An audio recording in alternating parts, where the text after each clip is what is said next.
আজকে আমরা একটা গুরুত্বপূর্ণ বিষয় নিয়ে কথা বলবো ইনশাআল্লাহ তাআলা। আলোচনা আমি যতটুকু পারি সংক্ষিপ্ত এবং সারগর্ভ করার চেষ্টা করব ইনশাআল্লাহ আযজা ওয়া জাল। অনুরোধ থাকবে আলোচনা মনের কান দিয়ে শ্রবণ করবেন, দলিল প্রমাণ যাচাই করবেন এবং জানা অনুযায়ী আমল করার চেষ্টা করবেন ইনশাআল্লাহ তাআলা। আল্লাহ পাক বক্তা এবং শ্রোতা সবাইকে তৌফিক দান করুন, আমিন। আমরা সবাই রাসূলুল্লাহ সাল্লাল্লাহু আলাইহি ওয়াসাল্লামের আদর্শ সম্পর্কে কথা বলি। আমরা সবাই জানি নবী সাল্লাল্লাহু আলাইহি ওয়াসাল্লাম আমাদের জন্য উসওয়াতুল হাসানাহ। তার অনুসরণ এবং অনুকরণ ব্যতীত এই উম্মার কোনো মানুষের পক্ষে জান্নাতে যাওয়া সম্ভব না। কিন্তু নবী সাল্লাল্লাহু আলাইহি ওয়াসাল্লামের সুন্নাহগুলোকে আমরা বিভিন্ন ক্ষেত্রে ভাগ করে ফেলেছি। ব্যক্তিগত সুন্নাহগুলো আমল করতে পারলেও কোনো কোনো ক্ষেত্রে আমরা অর্থনৈতিক সুন্নাহ আমল করতে পারি না। কিছু কিছু ক্ষেত্রে দেখা যায় আমরা নবী সাল্লাল্লাহু আলাইহি ওয়াসাল্লামের আংশিক সুন্নাহ আমল করলেও পরিপূর্ণ সুন্নাহগুলোকে মানতে এবং আমল করতে প্রস্তুত থাকি না। এটা কাম্য ছিল না। আল্লাহ রাব্বুল আলামিন নবী সাল্লাল্লাহু আলাইহি ওয়াসাল্লামকে শুধুমাত্র ব্যক্তি জীবনের উসওয়াতুল হাসানাহ করে পাঠাননি, তাকে জীবনের সমস্ত ক্ষেত্রে অনুকরণ এবং অনুসরণ করতে হবে, এটাই কাম্য ছিল। সবচেয়ে যে বড় কথা সেটা হচ্ছে নবী করিম সাল্লাল্লাহু আলাইহি ওয়াসাল্লাম আল্লাহর পক্ষ থেকে একটা দিন নিয়ে এসেছেন যার নাম ইসলাম। নবী সাল্লাল্লাহু আলাইহি ওয়াসাল্লাম দীর্ঘ 23 বছরে জাহেলিয়াতে পূর্ণ একটা সমাজকে আল্লাহর দ্বীনের মধ্য দিয়ে আলোকিত সমাজে পরিবর্তন করেছেন। বলে সুবহানাল্লাহ। এই সমাজ পরিবর্তনের সুন্নাহ, আল্লাহর পক্ষ থেকে যে ওহীটা এসেছে কোরআন এবং সুন্নাহ, এর আলোকে সমাজের পরিবর্তন, সংশোধন, জাহেলিয়াতকে দূর করা, আলোকিত সমাজ প্রতিষ্ঠা, এই বিষয়গুলোর দিকে আমরা খুব একটা ফোকাস করতে চাই না। আমরা হয়তো খাবার পরে মিষ্টি খাওয়ার সুন্নতটা খুব ভালোই পালন করতে চাই, নামাজের পরে তাসবিহ তাহলিলের সুন্নত পালন করতে চাই, কোনো কোনো ক্ষেত্রে আমরা দাড়ি টুপি জুব্বা পাগড়িও পড়তে চাই। কিন্তু নবী সাল্লাল্লাহু আলাইহি ওয়াসাল্লাম তার দিনটাকে, আল্লাহর দিনটাকে আল্লাহর জমিনে যেভাবে এস্টাবলিশ করেছেন, এই সুন্নাহগুলো আমরা পালন করতে চাই না। আর এর কারণেই দেখা যায় যে পুরো বৈশ্বিক প্রেক্ষাপটে মুসলিমদের সে হারানো শৌর্য বীর্য এখন আর নেই। আজকে থেকে 200-300 বছর আগে, মাত্র 200-300 বছর আগেও আমাদের যে শৌর্য বীর্য এবং গাম্ভীর্য ব্যক্তিত্বের ক্ষমতা ছিল, বিগত 300 বছরে বিশ্বের ইতিহাসের দিকে তাকালে আমরা দেখি আজকে আমাদের সেই শৌর্য বীর্য আর ক্ষমতা নাই। এটাই বাস্তবতা। বরং ইসলামের বিরোধী শক্তি যারা আছে তারা দিন দিন এত শক্তিশালী হয়েছে যে এখন তারা ইউরিদুনা লিইউতফিউ নূরাল্লাহি বিআফওয়াহিহিম, এই আয়াতের উপর আমল করতে চায়। তারা চায় মুখের ফুৎকারে আল্লাহর নূরকে নিভিয়ে ফেলতে। কিন্তু আল্লাহ পাক বলেছেন ওয়াল্লাহু ইউতিম্মু নূরাহ, আল্লাহ পাক তার আলোকে প্রজ্বলিত করবেন, তার নূরকে প্রতিষ্ঠিত করবেন। ওয়ালাউ কারিহাল কাফিরুন, যদিও কাফেররা এটা পছন্দ করবে না। আমরা একটু পিছন থেকে আসব এবং দেখব নবী সাল্লাল্লাহু আলাইহি ওয়াসাল্লাম নবী হওয়ার পর থেকে নিয়ে মাত্র 23 বছরের ব্যবধানে কিভাবে একটা জাহেলিয়াতে পূর্ণ সমাজকে আলোকিত সমাজে পরিবর্তন করেছেন এবং কিয়ামত পর্যন্ত এই পদ্ধতির বাইরে সমাজের সার্বিক পরিবর্তনের দ্বিতীয় কোনো সুন্নাহ পদ্ধতি নাই। আমার কথা কি বুঝতে পারছেন? একটু পিছন থেকে আসবো আমরা। ইকোটা একটু কমায় দেন আর সাউন্ডটা একটু ফ্ল্যাট করেন, ইকোটা একটু কমায় দেন। আলোচনাটা একটু মনোযোগ দিয়ে শুনবেন। এখানে নবী সাল্লাল্লাহু আলাইহি ওয়াসাল্লামের সিরাত থেকে আমি একটা বিশেষ বিষয়ের দিকে ইঙ্গিত করব, যে নবী সাল্লাল্লাহু আলাইহি ওয়াসাল্লামের স্ট্রাগলগুলো কেমন ছিল, দিনকে নিয়ে হক বাতিলের দ্বন্দ্ব কেমন ছিল, আল্লাহ পাকের ওয়াহি কখন কিভাবে নাজিল হয়েছে, প্রেক্ষাপট কিভাবে পরিবর্তন হয়েছে এবং ইসলাম কিভাবে আল্লাহর জমিনে বিজয়ী হয়েছে, এই ধারাগুলো একটু বুঝতে হবে। আমার বিশ্বাস যে আপনারা একটু মনের কান দিয়ে শুনবেন, আপোষে কথাবার্তা বলবেন না, আল্লাহর ওয়াস্তে মোবাইল ফোনে বেশি ব্যস্ত হবেন না, দিলের কান দিয়ে শোনেন। আল্লাহ পাক শোনার উপর আমল করার তৌফিক দান করুন, আমিন। রাসূল সাল্লাল্লাহু আলাইহি ওয়াসাল্লাম যখন নবী হননি, তখন এই আইয়ামে জাহিলিয়াতের যুগে আরব সমাজের মধ্যে অনেক পাপাচার ছিল। এমন একটা সমাজ ছিল যেখানে পরিপূর্ণ পাপাচারে পরিপূর্ণ। আসলে ভাষা নেই এই পাপাচার প্রকাশ করা, বোঝানো। তবে মোটা দাগে আমরা 5টা জিনিস দেখতে পারি। আইয়ামে জাহিলিয়াতের মধ্যে প্রথম যে জাহিলিয়াতটা আমরা দেখতে পারি সেটা হচ্ছে শিরক। তারা আল্লাহ রাব্বুল আলামিনের একত্ববাদের সাথে বহুত্ববাদকে মিশ্রিত করেছিল। তারা মূর্তি পূজা করত, মৃত মানুষের পূজা করত, কোনো কোনো ক্ষেত্রে কবর পূজা করেছে, কেউ কেউ নাস্তিকতার আকীদাতেও ছিল, কেউ বা আল্লাহকে বিশ্বাস করত ঠিকই কিন্তু আল্লাহ পাকের বিধানের তোয়াক্কা করত না। ঘুরিয়ে ফিরিয়ে তারা আল্লাহর সাথে শিরক করত। এমনকি আপনারা জানেন যে কাবা ঘরের মতো জায়গাতেও 360টা মূর্তি ছিল না? তারা কিন্তু বিশ্বাস করত যে আল্লাহ বলে একজন আছেন। তারা বিশ্বাস করত যে আল্লাহ বলে একজন আছেন। এমন নয় যে তারা বিশ্বাসই করত না যে আল্লাহ বলে কেউ আছে। তারপরেও তারা কেন শিরক করত? লিইউকাররিবুনা ইলাল্লাহি যুলফা। আল্লাহ পাক সূরা জুমারের মধ্যে বলেছেন তাদের বিশ্বাস ছিল যে এই বিগত যুগের যে মৃত মানুষেরা যাদের মূর্তি তারা স্থাপন করেছে, এই মানুষেরা আল্লাহ পর্যন্ত তাদেরকে পৌঁছে দিবে। এই ওসিলা পূজা তারা করেছে, এটাকে আল্লাহ পাক শিরক বলেছেন। আল্লাহ পাক প্রথম যে পাপটার দিকে দৃষ্টি নিবদ্ধ করেছেন আল কোরআনে আইয়ামে জাহিলিয়াতের মানুষদের, তার প্রথমটা হচ্ছে শিরক, দ্বিতীয়টা হচ্ছে রিবা বা সুদ। অর্থনৈতিক জীবনে আইয়ামে জাহিলিয়াতের ম্যাক্সিমাম মানুষ, মোস্ট অফ দেম, রিবা বা সুদের সাথে সম্পৃক্ত ছিল। আমার কথা কি বুঝতে পারছেন? বেশিরভাগ, অল্প কিছু মানুষ হয়তো এর বাইরে ছিল, কিন্তু বেশিরভাগ মানুষ রিবা বা সুদের সাথে সম্পৃক্ত ছিল এবং তারা চক্রবৃদ্ধি হারে সুদ খেত।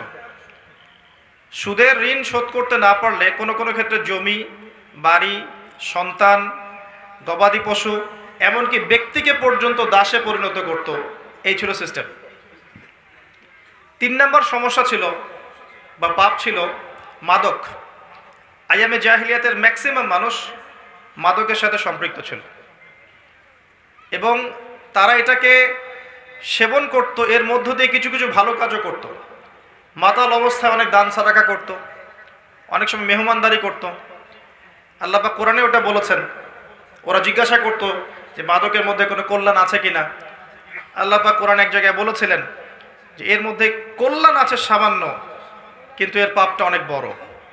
আল্লাহ পাক একবারে কিন্তু মদকে হারাম করেননি। প্রথমে বলেছেন মাদক দ্রব্য সেবন করে নামাজের কাছেও যাবে না। তারপরে আল্লাহ বলেছেন এখানে সামান্য কল্যাণ আছে, বেশি অকল্যাণ। তারপরে তৃতীয় ধাপে আল্লাহ পাক বলেছেন যে এটা ছেড়ে দাও যাতে করে তোমরা সফল হতে পারো।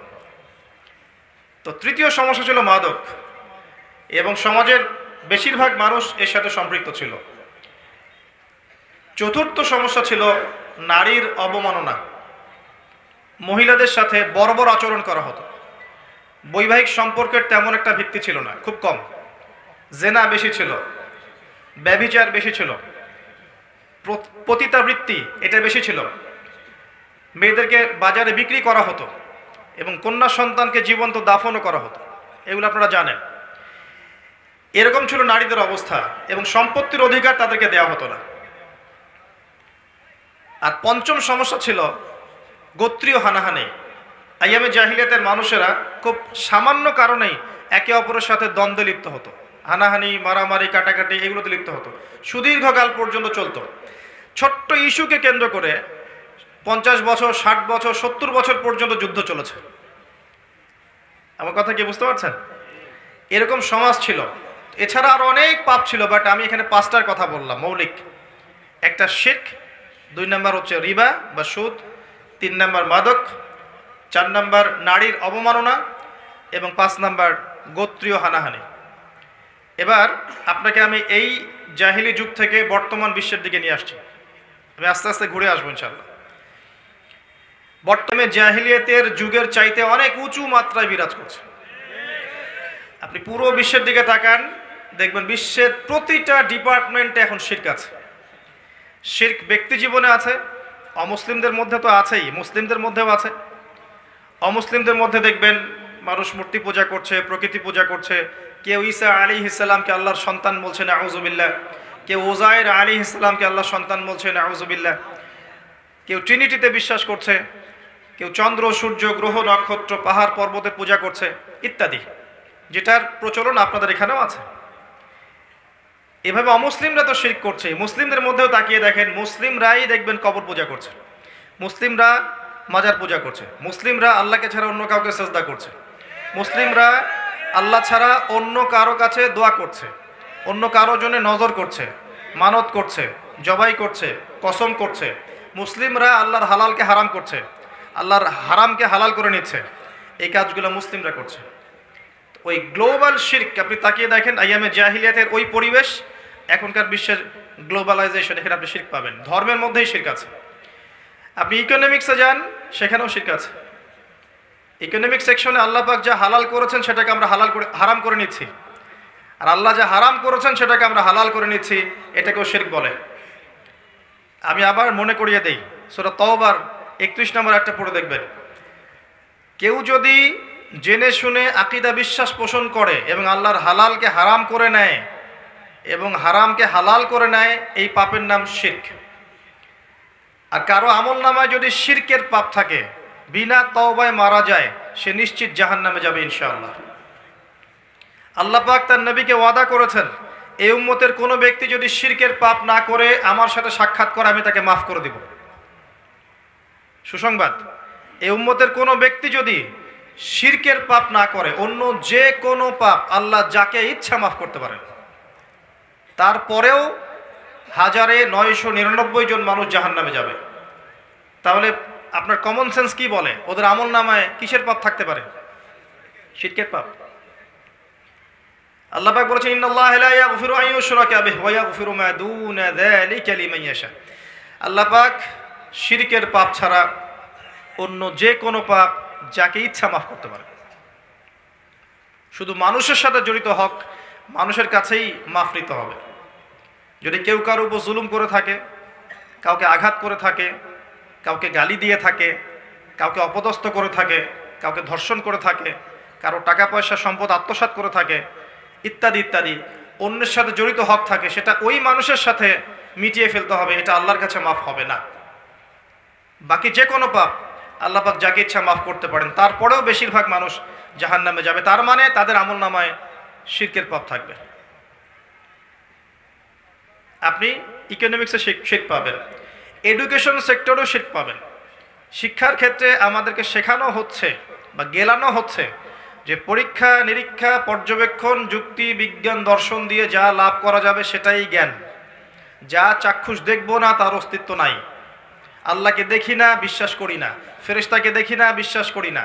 কবরের আযাব দেখিনি, জিন দেখি নাই, রূহ দেখি নাই, পরকালকে দেখিনি। যেগুলো দেখি না, যেগুলো পরীক্ষাগারে প্রমাণ করতে পারি না, সেগুলোর অস্তিত্ব নাই। এটা আপনাদেরকে গেলানো হয়েছে এবং এই ফিলোসফির উপরে পুরো বিশ্বের এডুকেশন দাঁড়িয়ে আছে এখন, ইসলামিক এডুকেশন সেক্টর বাদ দিয়ে। জি, পশ্চিমা থেকে যারা পড়াশোনা করে ভিতরে আসবেন, তাদের আকীদা এরকম হয়ে যাবে যে আপনি যা দেখবেন না, যা পরীক্ষাগারে প্রমাণ করতে পারবেন না, এটাকে আপনি বিশ্বাস করতে চাইবেন না। এটা শিক্ষা দর্শন দিয়েছে, এর মধ্যে শিরক আছে। পলিটিক্যালিও শিরক আছে। যখন আমরা আল্লাহর হালালকে হারাম করে নিয়েছি, আল্লাহর হারামকে হালাল করেছি, হালালকে হারাম করেছি, তখন পলিটিক্যালি আমরা শিরক করেছি। ফ্যামিলিতেও শিরক আছে। পরিবারের মধ্যে আপনি দেখবেন যে পরিবারগুলো টোটালি বস্তুবাদী, দিনের কোনো ফিকির নাই, সারাদিন দুনিয়া নিয়ে ব্যস্ত, এটাও এক প্রকার শিরক। জি, কোনো মানুষ যদি দিনদারিতাকে টোটালি কবর দিয়ে দুনিয়া নিয়ে পড়ে থাকে, দুনিয়ায় তার সব কিছু, দিনের কোনো ফিকির নাই, এটাও এক প্রকার শিরক। ইমান ভঙ্গের 10টা কারণের মধ্যে এটা একটা কারণ, দিনকে গুরুত্ব না দিয়ে দুনিয়াকে বেশি প্রাধান্য দেয়া। ইমান ভঙ্গের 10টা কারণ কিন্তু আমাদের মুখস্থ নাই। অনেকে জানি ওযু ভঙ্গের কারণ কি কি, নামাজ ভঙ্গের কারণ কি কি, বাট ইমান ভঙ্গের কারণ আমরা জানি না। অনেকে অনলাইনে গিয়ে আজকেই সার্চ করে একটা বই ডাউনলোড করতে পারেন, ইমান ভঙ্গের 10টা কারণ পেয়ে যাবেন। ওখানে দেখবেন 10 নম্বর পয়েন্টে লেখা আছে, এবং এই লেখাগুলো আমরা লিখি নাই, রিনাউন্ড স্কলার লিখেছেন, বড় বড় ওলামা একরাম তারা লিখেছেন যে কেউ যদি দুনিয়াকে সর্বোচ্চ প্রাধান্য দেয়, সারা দিন দুনিয়ার ফিকির, দিনের কোনো পরোয়া নাই, দিনের জ্ঞান অর্জন করতে চায় না, আমল করতে চায় না, দিনের প্রচারের কোনো ফিকির নাই, প্রতিষ্ঠার কোনো ফিকির নাই, এটাও এক প্রকার শিরক। তাহলে আমি সংক্ষিপ্তভাবে বোঝানোর চেষ্টা করছি যে তৎকালীন সময়ে যে শিরকটা ক্ষুদ্র পরিসরে ছিল, এখনকার বিশ্বে এটা বৃহৎ পরিসরে আছে। আপনারা কি বুঝতে পারছেন আমার কথা? দ্বিতীয় যে সমস্যার কথা বলেছি, রিবা, এটা ওই সময় যতটুকু ক্ষুদ্র পরিসরে ছিল, এখন এটা আরো বৃহৎ পরিসরে বিশ্বের বুকে আত্মপ্রকাশ করেছে।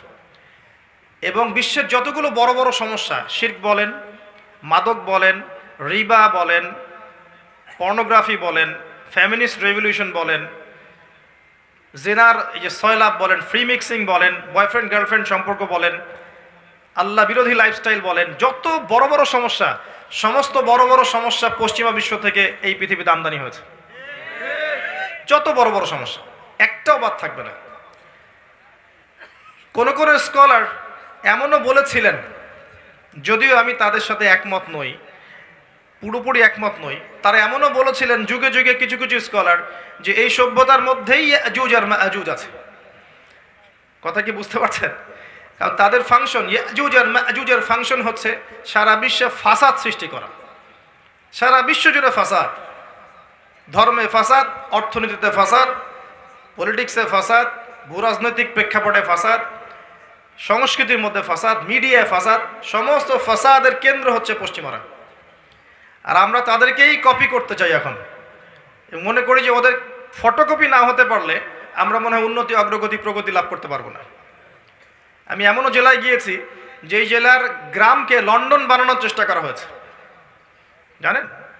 কোটি কোটি টাকা খরচ করে বাড়ি করেছে, যে বাড়িতে থাকার মানুষ নাই। বছরে বছরে ডিজাইন পাল্টায় আর টাকা খরচ করে, টাকা খরচের জায়গা নেই। উদ্দেশ্য হচ্ছে লন্ডনের ফ্লেভার নিয়ে আসবে গ্রামের মধ্যে। খুব দরকার আছে আমার দেশের মাটিতে ওই ফ্লেভার নিয়ে আসার? আমাদের ফ্লেভার কি যথেষ্ট না? এত চমৎকার মানে সুজলা সুফলা শ্যামলা দেশ পৃথিবীতে কোথাও আছে? ঘুরে দেখেন বাংলাদেশ, আলহামদুলিল্লাহ এই বছরটা ঘুরে দেখেছে। এত কিছু আছে আমাদের দেশের মধ্যে, এত কিছু আছে যেটার সমূহ সম্ভাবনা আছে, যদি আল্লাহ পাক আমাদেরকে তৌফিক দেন এবং আমরা সবাই আল্লাহর আনুগত্য করতে পারি, রাসূলের আনুগত্য করতে পারি, আল্লাহ পাক চাইলে এই ছোট্ট দেশটাকে বিশ্বের বুকে রুলিং স্টেট বানাতে পারতেন। কিচ্ছু নাই যেটা এখানে নাই, সব পাবেন আপনি।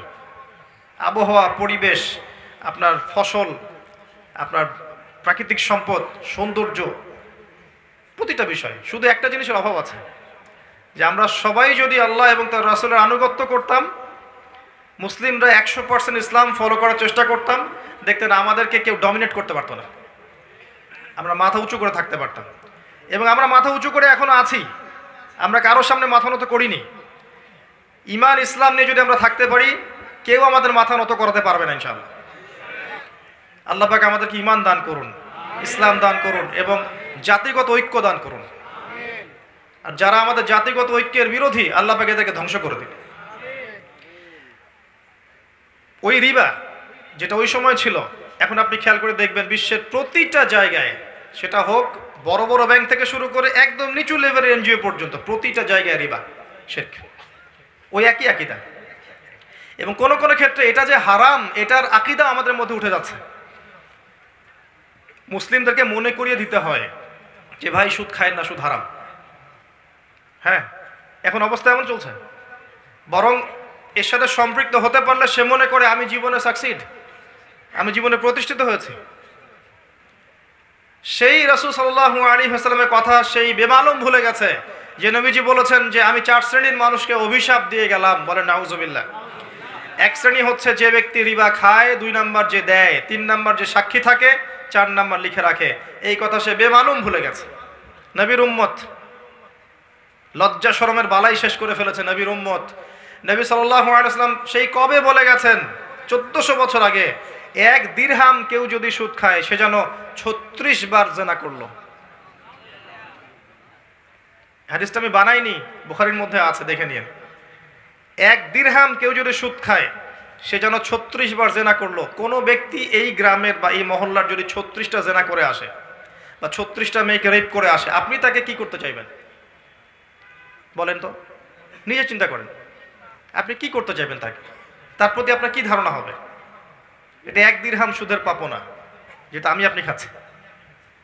নবীজি বলেছেন, এই হাদিসটা আমার চেয়ে আপনারা ভালো জানেন, ওলামায়ে কেরাম আছে, জিজ্ঞাসা করে নিয়েন। নবীজি বলেছেন সাল্লাল্লাহু আলাইহি ওয়াসাল্লাম পড়বেন, রিবার 73টা পাপের শাখা আছে, তার সবচেয়ে নিচু শাখা হচ্ছে নিজের মায়ের সাথে জিনা করা, এবং সবচেয়ে উঁচু স্তরটা হচ্ছে কি সেটা আপনি পাবেন সূরা বাকারার মধ্যে, আয়াত নাম্বার 279 থেকে পড়তে শুরু করেন। আল্লাহ বলেছেন, ইয়া আইয়ুহাল্লাযীনা আমানু, হে মুমিনগণ, ইত্তাকুল্লাহ, আল্লাহকে ভয় করো, ওয়া যারু মা বাকিয়া মিনার রিবা, সুদের অবশিষ্ট অংশগুলোকে ছেড়ে দাও, ইন কুনতুম মুমিনিন, যদি প্রকৃত অর্থেই মুমিন হয়ে থাকো, ওয়া ইল্লাম তাফআলু, যদি তোমরা রিবাকে না ছাড়ো। কে কথা বলছেন? যদি তোমরা রিবাকে না ছাড়ো, ফাযানু বিহারবিন মিনাল্লাহি ওয়া রাসূলিহি, তাহলে আল্লাহ এবং তার রাসূলের সাথে যুদ্ধের ঘোষণা শুনে রাখো। এখন রাস্তা কার? আপনার সামনে রাস্তা 2টা পড়ে আছে, আপনি আল্লাহ এবং তার রাসূলের পক্ষে থাকবেন না তার বিপক্ষে গিয়ে যুদ্ধ করবেন, আপনার চয়েস। কেউ বাধ্য করবে আপনাকে? কেউ বাধ্য করার আছে? ইসলাম কি তরবারির মাধ্যমে ছড়িয়েছে? গর্দানে তরবার ধরে বলবে যে কবুল করো? গর্দানে তরবাল ধরে বলবে যে সুদ খেও না, ছেড়ে দাও? বলবে না। ফাযাক্কির ইন্নামা আনতা মুযাক্কির, আল্লাহ পাক নবীকে বলেছেন তুমি উপদেশ দাও, তুমি শুধু উপদেশদাতা, লাস্তা আলাইহিম বিমুসাইতির, তুমি কারো প্রতি দারোগা নও। ফাযাক্কির ইন নাফাআতিয যিকরা, উপদেশ দাও যদি উপদেশ কাজে আসে। সায়াযাক্কারু মান ইয়াখশা, যাদের মনে আল্লাহর ভয় আছে ওরা শীঘ্রই উপদেশ গ্রহণ করবে ইনশাআল্লাহ। ওয়া ইয়াতাজান্নাবুহাল আশকা, যার মধ্যে ভয় নাই, পাপাচারী, সে অবাধ্যতা করবে। যাই হোক, এখন পুরো ওয়ার্ল্ডের দিকে আপনি তাকালে দেখবেন প্রতিটা ডিপার্টমেন্ট রিবা কেন্দ্রিক। এখান থেকে আপনি বাঁচবেন কিভাবে? আমি আপনাকে একটা হাদিস মনে করিয়ে দেই। নবী সাল্লাল্লাহু আলাইহি ওয়াসাল্লাম শেষ জামানার হাদিসের মধ্যে বলেছেন যে এমন একটা জেনারেশন আসবে, একটা যুগ আসবে যে রিবা থেকে দূরে থাকা এত ডিফিকাল্ট হবে মানুষের জন্য, কেউ যদি দূরে থাকতেও চায় তার গায়েও গিয়ে সুদের ছিটাফোঁটা লাগবে। এটা সেই যুগ চলছে।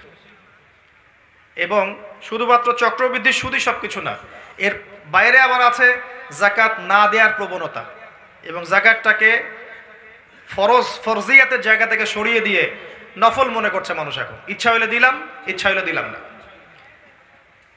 ব্যবসা আল্লাহ হালাল করেছেন, রিবাকে হারাম করেছেন, সেই হালাল ব্যবসায় এখন সিন্ডিকেট করবে, মজুদদারিতা করবে, এবং ইচ্ছা করে কৃত্রিম সংকট তৈরি করবে, মাপে কম দিবে, জনগণকে এবং সরকারকে বিব্রত করার চেষ্টা করবে, জনগণকে দুর্ভিক্ষের দিকে ঠেলে দিবে। মানুষ সামান্য কিছু নিত্য প্রয়োজনীয় জিনিসের জন্য ট্রাকের পিছনে পিছনে দৌড়াবে, এই কৃত্রিম সংকট তৈরি করছে কিছু ব্যবসায়ী। আর রমজান মাস আসলেই এদের প্রবণতা আরো বেড়ে যায়। সামাজিকভাবে এদেরকে বয়কট করা উচিত। কি একটা অবস্থা! রমজান মাসে আল্লাহ পাক রহমতের দরজা খুলে দেন, যত বেশি দান সাদাকা করতে পারেন, যত বেশি খাওয়াতে পারেন, যত বেশি মানুষকে দিতে পারেন, যত অন্যের উপকার করতে পারেন, আর এই সময়টাতে দেখবেন কৃত্রিম সংকট তৈরি করে পণ্যের দামগুলো বাড়িয়ে দিবে। কোনো কোনো ক্ষেত্রে দেখবেন কোটটায় স্যুট পরে ডাকাতি করছে, আর এই ধরনের ডাকাতদেরকে আপনি কিছু বলতে পারবেন না, কারণ গায়ে কোটটাই স্যুট আছে, কিছু করতে পারবেন না। নবীজি এই যুগের কথা বলেছেন, যখন দিনকে রাত বানানো হবে, রাতকে দিন বানানো হবে, মিথ্যাবাদীকে মানুষ সত্যবাদী মনে করবে, আর সত্যবাদীদেরকে মনে করবে চরম মিথ্যাবাদী। আনতালিদাল আমাতু রাব্বাতুহা, দাসী তার মনিবকে জন্ম দিবে। তার মানে সমাজে ন্যায় অন্যায়, হক বাতিল, সত্য মিথ্যার মানদণ্ড উল্টে যাবে। যাকাতটাকেও আমরা অবহেলা করছি, ব্যবসার মধ্যেও দুর্নীতি করছি, আবার মাপেও কম দিচ্ছি। মনে রাখবেন, দুর্ভিক্ষ আসে আল্লাহর পক্ষ থেকে তখন যখন কোনো সম্প্রদায়ের মানুষ মাপে কম দেয়। আমি রিপিট করছি, দুর্ভিক্ষ আসে আল্লাহর পক্ষ থেকে তখন যখন কোনো সম্প্রদায়ের মানুষ মাপে কম দেয় এবং মিথ্যা কসম করে পণ্য বিক্রি করে। আমরা যারা ব্যবসা করছি আমরা কিন্তু সেফ না। যদি কোরআন সুন্নাহ অনুযায়ী ব্যবসা করতে না পারি, আপনার ব্যবসা আপনার জন্য কাল হয়ে দাঁড়াবে। আর যদি আপনি কোরআন সুন্নাহ অনুযায়ী ব্যবসা করতে পারেন, নবীদের সাথে হাসর করবেন ইনশাআল্লাহ তাআলা। আল্লাহ পাক আমাদেরকে তৌফিক দান করুন এবং নিয়মিত যাকাত প্রদান করার তৌফিক দান করুন। রিবা থেকে বের হয়ে আসা খুব ডিফিকাল্ট। এর বাইরেও আছে আবার পেপার মানির মধ্যে রিবা। সামনে ইলেকট্রনিক এবং ডিজিটাল কারেন্সি সব জায়গায় থাকবে। আরও ভয়ঙ্কর কারেন্সি আসবে, ক্রিপ্টোকারেন্সি, যা অলরেডি চলে এসেছে। সবচেয়ে মারাত্মক বিষয় হচ্ছে এই ক্রিপ্টোকারেন্সির উপরে গভর্নমেন্টের কোনো নিয়ন্ত্রণ থাকে না। এটা আরও মারাত্মক বিষয়। যারা ইকোনমিক সেকশনে পড়াশোনা করছেন তাদেরকে জিজ্ঞাসা করুন। এবং আল্লাহ পাক যে একটা ইসলামিক কারেন্সি দিয়েছিলেন, গোল্ড দিনার এবং সিলভার দিরহাম, এগুলো এখন উঠে গেছে, নাই। ওর ভিতরে ইন্ট্রেন্সিক ভ্যালু ছিল। এখনকার মুদ্রাগুলোর ভিতরে কোনো ইন্ট্রেন্সিক ভ্যালু নাই, মানে অন্তর্নিহিত কোনো মান নাই। এগুলো কে বলবে আর কে বুঝাবে আপনাদেরকে? আর এখন বুঝেই বা কি করবেন? অনেক দেরি হয়ে গেছে, এখন বুঝেই বা করবেনটা কি? এতটুকু নাসিহাত করতে পারি, সাস্টেইনেবল অ্যাসেটের মধ্যে আপনি সম্পদ সঞ্চয় করেন। ফর এক্সাম্পল, জমি, আবাদি জমি, আপনার বাড়ি যেখানে আপনি ইনভেস্ট করেছেন, ভাড়া দিয়েছেন, আপনার ব্যবসা, আপনার গবাদি পশু অথবা কিছু অর্নামেন্টস ইত্যাদি, এগুলোতে সম্পদ কিছু সঞ্চয় করতে পারেন। আগামী দিনে আপনি লাভবান হবেন ইনশাআল্লাহ। আর সব কিছু পেপার মানির মধ্যে রেখে দেন, ইনশাআল্লাহ অচিরেই আপনি পথে বসে যাবেন। এটা লিখেন, কাগজ কলম বের করে লিখেন যে আবু তোয়া ভাই একদিন এই কথাটা বলেছিল, আমি সাইন করে দিচ্ছি। সাস্টেইনেবল অ্যাসেটের মধ্যে আপনি সম্পদগুলোকে ইনভেস্ট করতে পারেন। আস্তে আস্তে আস্তে আগামী দিনগুলোতে আপনি জিতবেন ইনশাআল্লাহ। আপনি ঠকবেন না, আপনার সম্পদের মান হারাবে না, আপনার শ্রমের মান হারাবে না। আর যদি সব পেপার মানির মধ্যে রেখে দেন, দেখবেন আপনার 10 লাখ টাকার মান 7 লাখ টাকা হয়ে যাবে, 8 লাখ টাকা হয়ে যাবে, টের পাবেন না। ওই 2 লাখ টাকার শ্রম আপনার ভ্যানিশ, গায়েব। এবং ওই সময়টাও আপনার জীবন থেকে মাইনাস, কারণ ওই 2 লাখ টাকা আর্ন করতে আপনার সময় দিতে হয়েছে, শ্রম দিতে হয়েছে, এটা চলে যাবে, ভ্যানিশ, নাই। আপনি পথে বসে যাবেন। ব্যক্তিকে নয়, একটা পুরো সোসাইটিকে এভাবে পথে বসানো সম্ভব। পড়াশোনা করেন, আল্লাহ পাক 2 চোখ খুলে দেখ, আপনারা বুঝতে পারবেন ইনশাআল্লাহ আযজা ওয়া জাল। তৃতীয় সমস্যাটার দিকে আসেন, মাদক। ওই সমস্যাটা এখন নাই। পুরো ওয়ার্ল্ডের দিকে তাকিয়ে দেখেন, এখনকার ইয়াং জেনারেশনের মূল সমস্যাটা কি বলেন তো? হতাশা আর মাদক। তারা ফ্রাস্ট্রেটেড, হতাশ। কি করবে জীবনে, হতাশ। এবং জীবনের উদ্দেশ্যটা কি তারা খুঁজে পাচ্ছে না। যতটুকু খুঁজে পায়, একটা জব, একটা চাকরি, একটা গার্লফ্রেন্ড, বা একটা ভালো ব্যবসা করতে হবে, বা নিজের পায়ে দাঁড়াতে হবে, একটা বিল্ডিং করব, একটা বাড়ি করব, একটা গাড়ি করব, সুন্দরী মেয়েকে বিয়ে করব, এতটুকুই। এর বাইরে কিছু চিন্তা করতে পারে না। দেশের জন্য কিছু করব, সমাজের জন্য কিছু করব, আমি উম্মার জন্য কিছু করব, দিনের জন্য কোনো খেদমত করব, এরকম চিন্তা করে কতজন যুবক? আর এই বুদ্ধি প্রতিবন্ধী টিকটক প্রজন্ম আপনাকে এগুলো দিতে পারবে? আপনি যুব সমাজের দিকে তাকান, একটু খোলা মনে তাকিয়ে দেখেন কি করছে। আড্ডাবাজি, অথবা গার্লফ্রেন্ড নিয়ে সময় কাটাচ্ছে, অথবা বন্ধুদের পাল্লায় পড়ে মাদক সেবন করছে। সিগারেট থেকে নিয়ে ইয়াবা পর্যন্ত কোনটা খাচ্ছে না? কিশোর বয়সের আজকে ছেলেটা, বয়স 15 থেকে 20, কি খাচ্ছে না, কি করছে না? এই 20 বছরে সে এমন এমন পাপ করে ফেলেছে যা বয়স্ক মানুষও কখনো করে নাই। গার্লফ্রেন্ডের পিছনে পড়ে আছে, বা দেখবেন পর্নোগ্রাফিতে আসক্ত, নামাজ পড়ছে না, ইসলামের বেসিক জ্ঞান অর্জন করছে না, আড্ডাবাজি করে, অহেতুক কিছু খেলাধুলা করে, অনলাইনে অফলাইনে অহেতুক সময় নষ্ট করে জীবনটা অপচয় করছে। এবং সবচেয়ে ভয়ঙ্কর সমস্যা হচ্ছে মাদক সেবন করছে। হতাশ বেশিরভাগ যুবক এইভাবে মাদকের পাল্লায় পড়ে জীবন হারাচ্ছে। এরা কি দেশের জন্য কিছু করতে পারবে আদৌ? এরা কি সমাজকে ভালো কিছু দিতে পারবে? এখন এদেরকে ফিরানোর জন্য যদি আমরা বলি যে এদেরকে যদি নামাজি বানাই, কোরআন পড়াই, রাসূলের সুন্নাহ শেখাই, তারা ভালো হয়ে যাবে, ভালো পথে আসবে, তখন যদি কেউ বলে যে ওরা এই পথে আসলে মৌলবাদী হয়ে যাবে, সন্ত্রাসী হয়ে যাবে, জঙ্গি হয়ে যাবে, এদেরকে কি করা দরকার তখন? সেটা বলেন। এমনি তো তারা খারাপ পথে চলে গেছে, তখন এদের সলিউশন একটাই, যদি ওরা কোরআনের দিকে আসে, নামাজি হয়, আল্লাহর ভয় এগুলা ছেড়ে দেয়, একটা গঠনমূলক জীবন গড়ে তোলে, তখন কি এরা জঙ্গি হয়ে যাবে, সন্ত্রাসী হয়ে যাবে? এটা কি জাতির জন্য ক্ষতিকর হবে? বরং এরা যদি সঠিক পথে আসে, আগামী দিনে জাতিকে এরাই নেতৃত্ব দিবে ইনশাআল্লাহ তাআলা। আমরা দোয়া করে আল্লাহ পাক এই পথভ্রষ্ট যুব সমাজকে হেদায়েত দান করুন। এদের পথভ্রষ্টতার পিছনে তাদের পিতামাতার কিন্তু কম ভূমিকা নাই, পিতামাতার প্রচুর ভূমিকা আছে। ছোটবেলা থেকে দিন শিক্ষা দেয় নাই, বাসায় ইসলামিক পরিবেশ গড়ে তোলেনি, তালিমের কোনো ব্যবস্থা ছিল না, পিতামাতার মধ্যে ভালো সম্পর্ক ছিল না, ছেলে মেয়ে মানুষ হয়েছে ডে কেয়ার সেন্টারে, পিতা স্নেহ মায়ের ভালোবাসা পায় নাই, পিতামাতা এদেরকে ভালো কালচার দিতে পারে নাই, ভালো প্যারেন্টিং দিতে পারে নাই, অশ্লীলতা বেহায়াপনা সিরিয়াল দেখে দেখে এরা বড় হয়েছে। ছোট কার্টুন থেকে শুরু করে একদম ছোটবেলা থেকে শুরু করে ওদেরকে পড়ানো হয়েছে Jack and Jill went up the hill. পড়েছেন না? জ্যাক একটা ছেলে, জিল একটা মেয়ের নাম, ওয়েন্ট আপ দ্য হিল আপনাদের ওই পাহাড়ে চলে গেল। আর পাহাড়ে একটা মেয়ে আর ছেলে গিয়ে কি করছে? একা একা। ছোট্ট বাচ্চাকে শিখাচ্ছেন তো, এটা ছোট্ট একটা বাচ্চা শিখছে, একটা ছেলে একটা মেয়ে একা একা পাহাড়ে চলে যেতে পারে। বড় হয়ে এসে যাবে একটা মেয়েকে নিয়ে পাহাড়ে চিপায়, তখন কি হবে? এবং বড় হয়ে এসে তাই করছে একদম ফ্রম দ্য ভেরি বিগিনিং। আপনি খেয়াল করে দেখেন বাচ্চাকে কি দিচ্ছেন, আপনি ওর সাথে কিভাবে কথা বলছেন, ওকে কি খাওয়াচ্ছেন, ও কোন পরিবেশে বড় হচ্ছে, কাদের সাথে মেলামেশা করছে, কোন ফ্রেন্ড সার্কেলে খেলছে বড় হচ্ছে, কার কোলে দিচ্ছেন, যার কোলে দিচ্ছেন ও তাকে কি শেখাচ্ছে, ও কি কবিতা শিখছে, কি ছড়া শিখছে, কি গল্প পড়ছে, স্কুলে গিয়ে কোন পরিবেশে পড়াশোনা করছে, কলেজে কোন পরিবেশে পড়ছে, মাদ্রাসায় কোন পরিবেশে পড়ছে, প্রতিটা বিষয়ে তার মানসিক বিকাশে ভূমিকা রাখে। এই প্রত্যেকটা বিষয় যদি টু দ্য পয়েন্ট না হয় ওর বিকাশ সঠিক হবে না। এর বাইরে সমাজের অরাজকতা দেখে দেখেও যখন বড় হচ্ছে একটা পর্যায়ে গিয়ে দেখবেন সে পথভ্রষ্ট হয়ে যাচ্ছে, বেলাইনে চলে যাচ্ছে, তখন আপনি হাহুতাশ করছেন, হায় আমার ছেলেটা কি করল।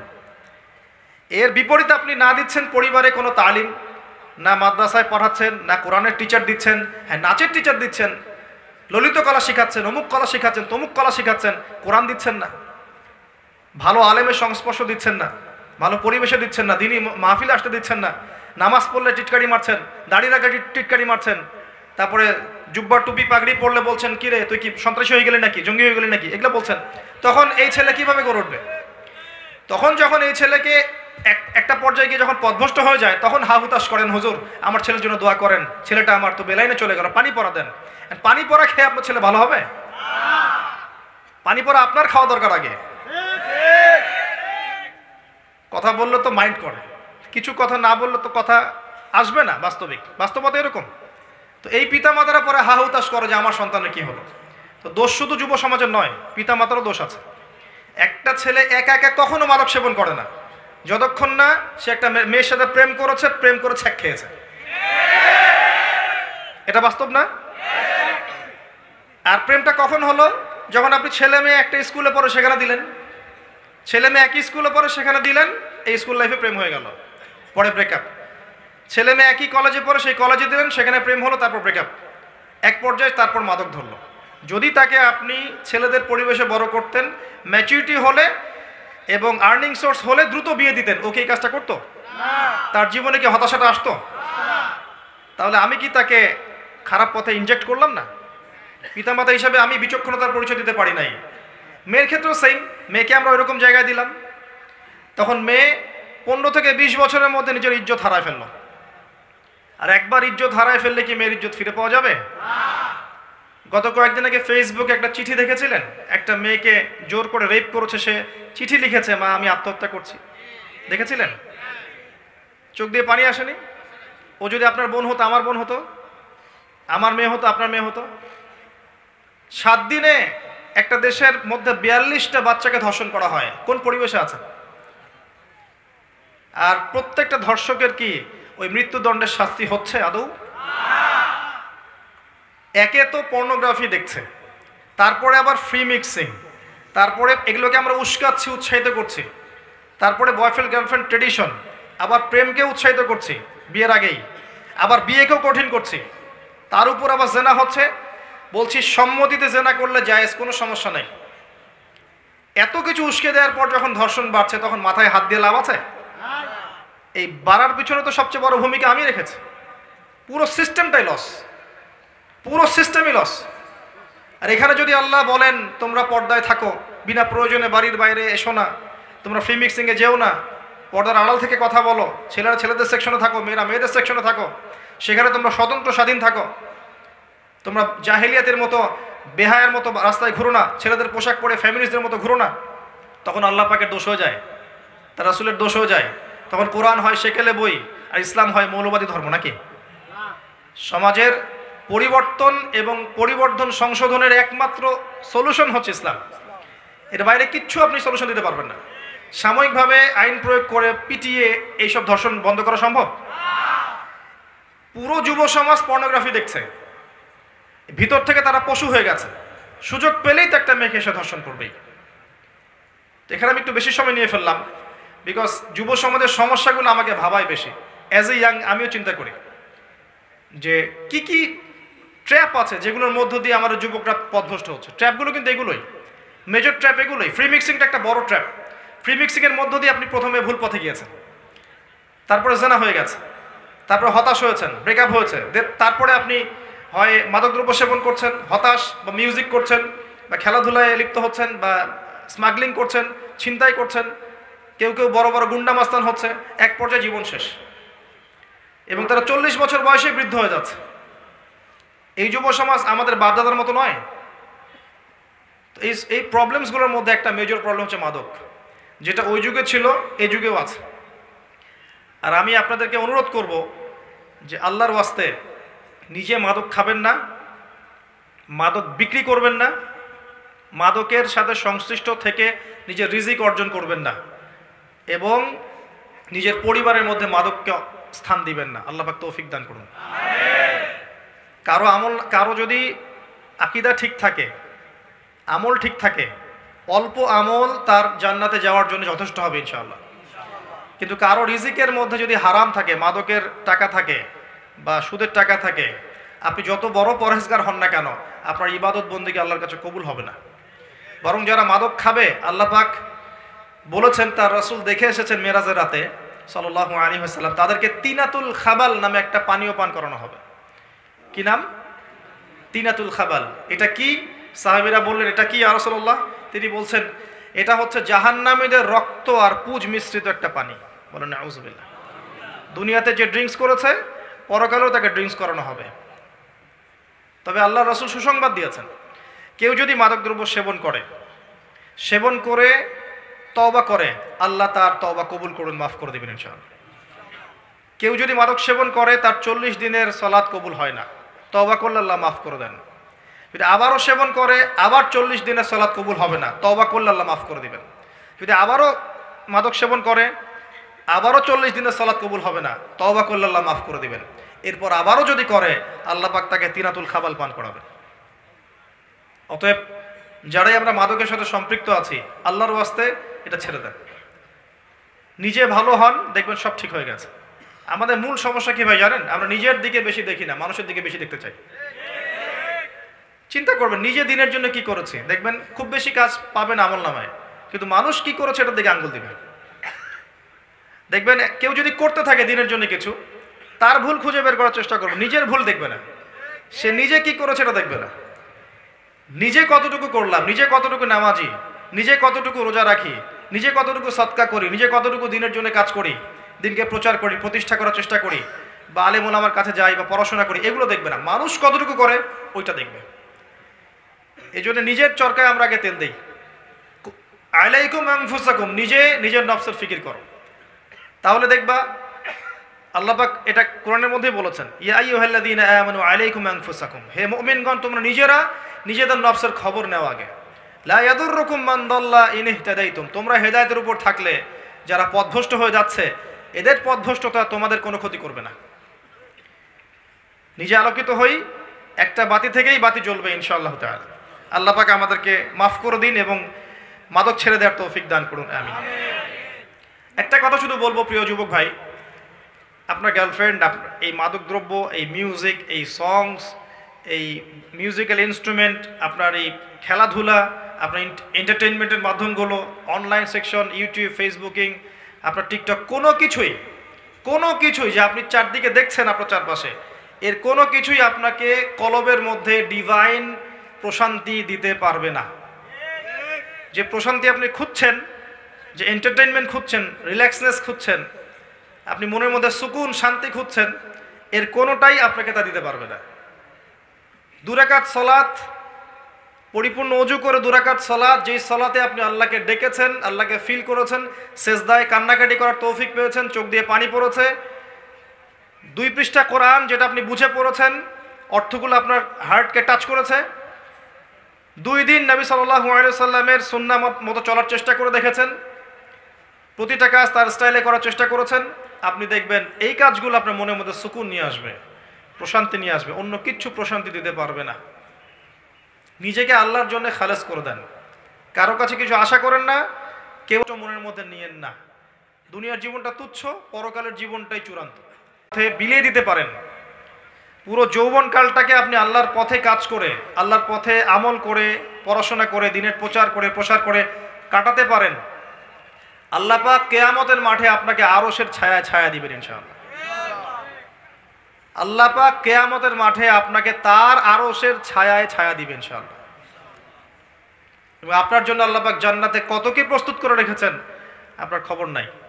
আপনি আল্লাহর জন্য হয়ে যান। ইন্নাস সালাতি ওয়া নুসুকি ওয়া মাহইয়ায়া ওয়া মামাতি, আয়াত আছে না, লিল্লাহি রাব্বিল আলামিন। আমার সালাত, আমার কোরবানি, আমার স্যাক্রিফাইস, আমার জীবন, আমার মরণ কার জন্য?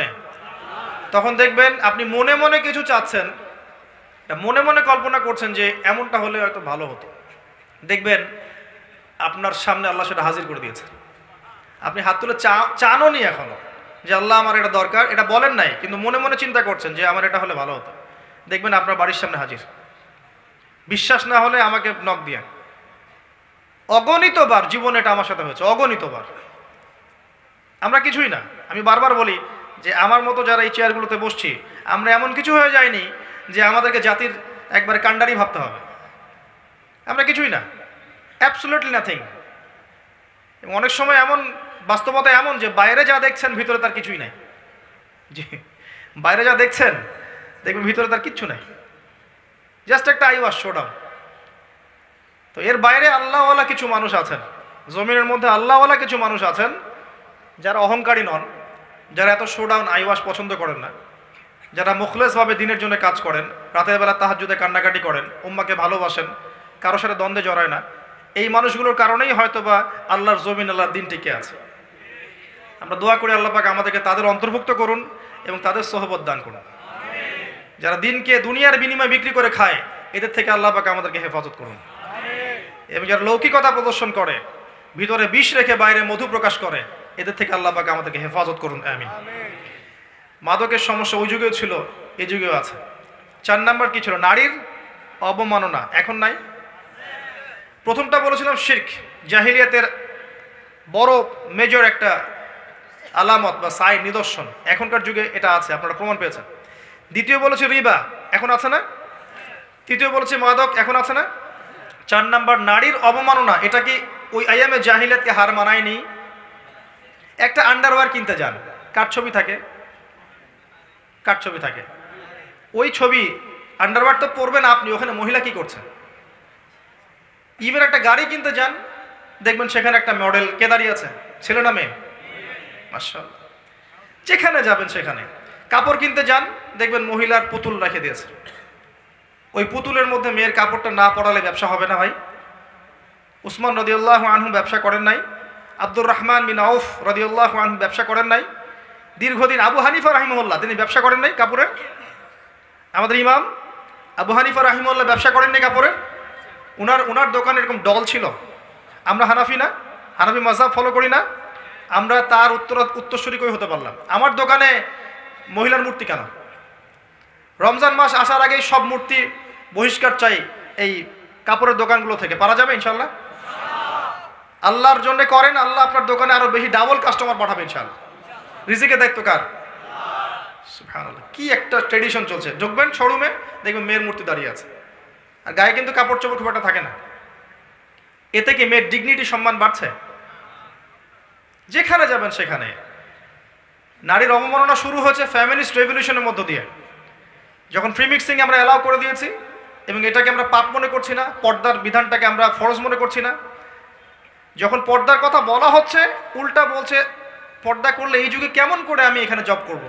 জব করতে কে বলেছে আপনাকে? এখানে আপনি পর্দা করবেন, পর্দা করলে আমি কিভাবে ছেলেদের মধ্যে জব করব এই প্রশ্ন করছেন কেন আপনি? আল্লাহ বলেছেন পর্দা করতে, সে উত্তর দিচ্ছে যে হ্যাঁ পর্দা আল্লাহ করতে বলেছেন, কিন্তু পর্দা করলে পরে আমি কিভাবে ছেলেদের মধ্যে কাজ করব? তাহলে কাজ করতে কে বলেছে আপনাকে ছেলেদের মধ্যে? আল্লাহ বলছে আপনাকে পর্দা করতে, আপনি পর্দা করেন, সিম্পল। হ্যাঁ, যদি আপনি মেয়েদের ক্ষেত্রে কাজ করতে পারেন, এখানে সব মেয়েরাই, এখানে ছেলেদের ইনভলভমেন্ট নাই, মোস্ট ওয়েলকাম। আল্লাহ আপনাকে বাধা দেন নাই, রাসূল বাধা দেন নাই। খাদিজা রাদিয়াল্লাহু আনহা তিনি ব্যবসা করেননি? তার চেয়ে কি বড় ব্যবসায়ী হয়েছেন আপনি? আয়েশা রাদিয়াল্লাহু আনহা হাজার হাজার হাদিস শেখান নাই? তার চেয়ে বড় শিক্ষিত হয়েছেন? কি প্রমাণ করতে চাচ্ছেন? বরং নিজের মনটাই তো আপনার ঠিক নাই, নিজের নফসের মধ্যেই ত্রুটি আছে। এরপরে আবার দেখবেন যে নিসাউন কাসিয়াতুন আরিয়া, কাপড় পরেও নগ্ন হয়ে ঘুরছে, ঘুরছে না? কাপড় পরেও মহিলারা নগ্ন হয়ে ঘুরছে না? গেঞ্জি আর জিন্স পরে ঘুরছে না? টি শার্ট পরে ঘুরছে না? এগুলো দেখার জন্য কি চোখ দিতে হয় না চোখে পড়ে যায়? ডান বাম এদিক ওদিক যেদিকেই তাকাবেন সেদিকেই দেখতে পারবেন। আপনি চোখটা রাখবেন কোথায়? আকাশের দিকে নাহলে মাটিতে? দুটোই সেফ অপশন দেখি আমি। হাঁটার সময় আকাশের দিকে তাকায় হাঁটবেন, নাহলে মাটির দিকে তাকায় হাঁটবেন, এছাড়া কোনো অপশন দেখা যায় না। শহরে তো আরও মারাত্মক অবস্থা। যেখানে যাবেন, দোকান, শপিং মলস, ব্যাংক, এয়ারপোর্ট, আপনার পলিটিক্যাল মিছিল, আপনার সামাজিক সংগঠন, যেখানে ঢুকবেন সেখানেই ফ্রি মিক্সিং। কোনো কোনো ক্ষেত্রে আমরা দেখেছি, এই বছরও দেখেছি, ওয়াজ মাহফিলের মঞ্চ মেয়ে এসে বক্তব্য দিচ্ছে, মাশাআল্লাহ, পাশে আবার হুজুর বসে চা খাচ্ছে। চা না কফি আল্লাহ ভালো জানেন, সুবহানাল্লাহ। এগুলো আসলে হাসির বিষয় নয়। বিষয়টা হচ্ছে কাঠামোটা নষ্ট হয়ে যাবে তখনই যখন আমরা ফ্রি মিক্সিং অ্যালাউ করে দেব। এরপরেও ধর্মের নামেও আমরা কোনো কোনো ক্ষেত্রে মেয়েদেরকে বঞ্চিত করছি না? মেয়েরা দিন শিখতে চাচ্ছে, আমরা কিন্তু অ্যাক্সেস দিচ্ছি না। কোরআন হাদিস শিখতে চাচ্ছে, তাদের জন্য উপযুক্ত প্রতিষ্ঠানগুলো করতে পারছি না, করতে পারলেও খুব সংখ্যায় কম। সম্পত্তির অধিকার দিচ্ছি না মুসলিম হয়েও, এটা করছি না। আল্লাহ রাস্তায় সময় লাগানো একজন ব্যক্তি বলছে যে আমার বোন আমাকে সম্পত্তি লিখে দিয়েছে। লিখে দিয়েছে মানে কি? আপনি দেন নাই তাকে সম্পত্তি? বলছেন না, আমি বুঝিয়েছি তাকে যে ও যদি দিয়ে দেয় আমাকে, আমি তো আল্লাহর পথেই ব্যয় করবো, ওর তো সব হবে। কি বুঝলেন? ও দিবে কি দিবে না তার পরোয়া নাই, আর তুই দে, তাহলে তুই যে দিলি আমাকে, তোর তো নেকি হইল, এটা বুঝিয়ে দিল তাকে। দিন এটার নাম নয়, যার যার হক তাকে তাকে দিতে হবে। আমরা কিন্তু অনেক ক্ষেত্রেই মেয়েদের অধিকার দিচ্ছি না। আপনার ঘরে একটা ছেলে সন্তান হলে আপনি খুশি, মাশাআল্লাহ, মুখে হাসি, মিষ্টি বিতরণ করছেন, গরু জবাই করে খাওয়াচ্ছেন। মেয়ে হলে আপনার আত্মীয় আপনাকে ফোন দিচ্ছে যে বাবা এবার তো দুঃসংবাদ, পরের বার ইনশাআল্লাহ সুসংবাদ হবে। কে বলছে আমার জন্য দুঃসংবাদ? আমি তো হ্যাপি, আমার ঘরে মেয়ে আসছে। মেয়ে কন্যা সন্তান লালন পালন করলে কি হবে?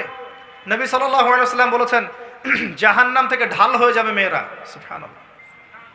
যার ঘরে আল্লাহ পাক কন্যা সন্তান দিয়েছেন এবং তাদেরকে উপযুক্ত তরবিয়াতে সে বড় করেছে, সৎ পাত্রে পাত্রস্থ করেছে, বিয়ে শাদী দিয়েছে, এই কন্যা সন্তানরা কিয়ামতের মাঠে জাহান্নামের জন্য ঢাল হয়ে যাবে ইনশাআল্লাহ। একটা হাদিসে এসেছে নবী সাল্লাল্লাহু আলাইহি ওয়াসাল্লামের সাথে এইভাবে থাকবে তারা, এইভাবে। ছেলের ক্ষেত্রে আসে নাই? ওইখান থেকে তো নির্যাতন শুরু হচ্ছে। তারপরে পড়াশোনা ঠিক মতো করাচ্ছি না, সম্পত্তির অধিকার দিচ্ছি না, ওদেরকে পর্দা শিখাচ্ছি না। এগুলো কারা করছে? আমরা করছি। পরে ফ্রি মিক্সিং অ্যালাউ করছি। আপনার মেয়েকে আপনি পুরুষ টিচারের কাছে প্রাইভেট পড়াতে পাঠাচ্ছেন কেন? স্কুলে পড়ুক আর কলেজে পড়ুক, আপনি পুরুষ টিচারের কাছে ওকে একান্তে নীরবে নিভৃতে প্রাইভেট পড়তে পাঠাচ্ছেন কেন? আপনার বাসায় পুরুষ টিচার আসছে, আপনার মেয়েকে একা একা পড়াচ্ছে কেন একটা রুমের মধ্যে? এই সুযোগ কে করে দিচ্ছে? আপনি তো ঘরের মধ্যে একটা পতিতালয় খুলেছেন। যখন একটা ছেলে একটা মেয়ে একা একা থাকবে, তৃতীয় পক্ষ থাকবে সেখানে শয়তান, আস্তে আস্তে সেই টিচারের হাতেই দেখবেন মেয়ে ধর্ষিত হয়ে গেছে। ধর্ষিত না হলেও মেয়ে নিজেই প্রেম করে পালিয়ে যেতে পারে। অ্যাক্সেস কে দিচ্ছে? আমরা দিচ্ছি। এরপরে দেখবেন যে মিডিয়ার মধ্য দিয়ে দেখবেন যত জেনা, ব্যভিচার, পর্নোগ্রাফি, অশ্লীলতা, পরকীয়ার সিরিয়াল, সব সিরিয়ালগুলোকে একত্রিত করে যেন গিলাই খাওয়ানো হচ্ছে। আপনি বাঘের মুখ থেকে হাড্ডি নিয়ে আসতে পারবেন, গোশত নিয়ে আসতে পারবেন, আপনার ওয়াইফের হাত থেকে রিমোট নিতে পারবেন না। একদম সন্ধ্যা লাগবে, বসবে, রাত 10টা পর্যন্ত 4-5টা সিরিয়াল দেখবে, তারপরে ঘুম। নিত্যদিনের রুটিন। আমি একটা বয়স্ক মহিলাকেও দেখেছিলাম, সুন্দর মতো মাগরিবের নামাজ হলো, নামাজ পড়লো, মাশাআল্লাহ। নামাজ পড়া পরে বলছে বাবা আমি এখন কোরআন পড়বো। ঠিক আছে, মাশাআল্লাহ, দাদি পড়েন। দাদি কোরআন পড়া শুরু করলো, এক পারা কোরআন পড়ে শেষ। খেতে বসো, খেতে বসলাম, খাওয়া দাওয়া শেষ। দাদি এখন কি? একটু সিরিয়াল দেখবো কয়েকটা। তারপর 4টা-5টা সিরিয়াল দেখলো, তারপর ঘুম। কি একটা সাইকোলজিক্যাল পরিবর্তন দেখেছেন? এবং এগুলোতে কি শেখানো হচ্ছে? পরকিয়া, জেনা, কুটনামি, পরিবারের ভাঙন, এর কথা ওকে লাগানো, এর কথা ওকে লাগানো। মানে মনে হচ্ছে যেন এগুলো আমাদের ট্রেডিশন, এগুলোর সাথে ইসলামের কোনো সম্পর্ক আছে? এই পুরো সিরিয়ালগুলো কি ইসলামিক? যেখানে ইসলাম শেখানো হচ্ছে, কোরআন শেখানো হচ্ছে, বা ইসলামিক কোনো নাটিকা বা ইসলামিক কোনো সং বা নাশিদ বা কোনো সিরিয়াল, এমন কিছু কি? সবই তো পশ্চিমা ধাঁচের এবং অমুসলিমদের ধাঁচের। তখন ওদের মানসিকতা আমাদের মধ্যে ইনস্টল হচ্ছে। বাংলাদেশের কয়টা প্রতিষ্ঠানে হিন্দি শেখানো হয় বলেন তো? শেখানো হয়? হয় না। তারপরেও দেখবেন বাংলাদেশের ম্যাক্সিমাম মহিলা হিন্দিতে কথা বলতে পারে, বা কথা বলতে না পারলেও হিন্দি বোঝে, কিন্তু আরবি বোঝে না। আরবি তো বোঝে না, একটা আরবি শব্দ দেখলেই পুণ্যের কাজ মনে করে। ছেলের নাম রাখছে জাহিম, এটা আরবি শব্দ জাহিম। জাহিমের মানে কি সে জানে না। জাহিম মানে কি? জাহিম মানে কি? জাহান্নাম। জাহিম মানে জাহান্নাম। দেখেছে আরবি শব্দ, বাস লাগিয়ে জাহিম। তাহলে আরবির এই দশা, কিন্তু হিন্দি সব বোঝে। বাসায় যান, হিন্দিতে কথা বলেন, দেখবেন অ্যান্সার দিচ্ছে। যদি কালকে সকালে উঠে দেখেন যে বাংলাদেশ থেকে বাংলা ভাষা উঠিয়ে নিয়েছে আল্লাহ পাক, কোনো সমস্যা হবে না, সবাই হিন্দিতে কথা বলতে পারবে। এমনভাবে শিখেছে আর কি। কীভাবে শিখলো? কোন স্কুলে শেখানো হয়? কলেজে শেখানো হয়?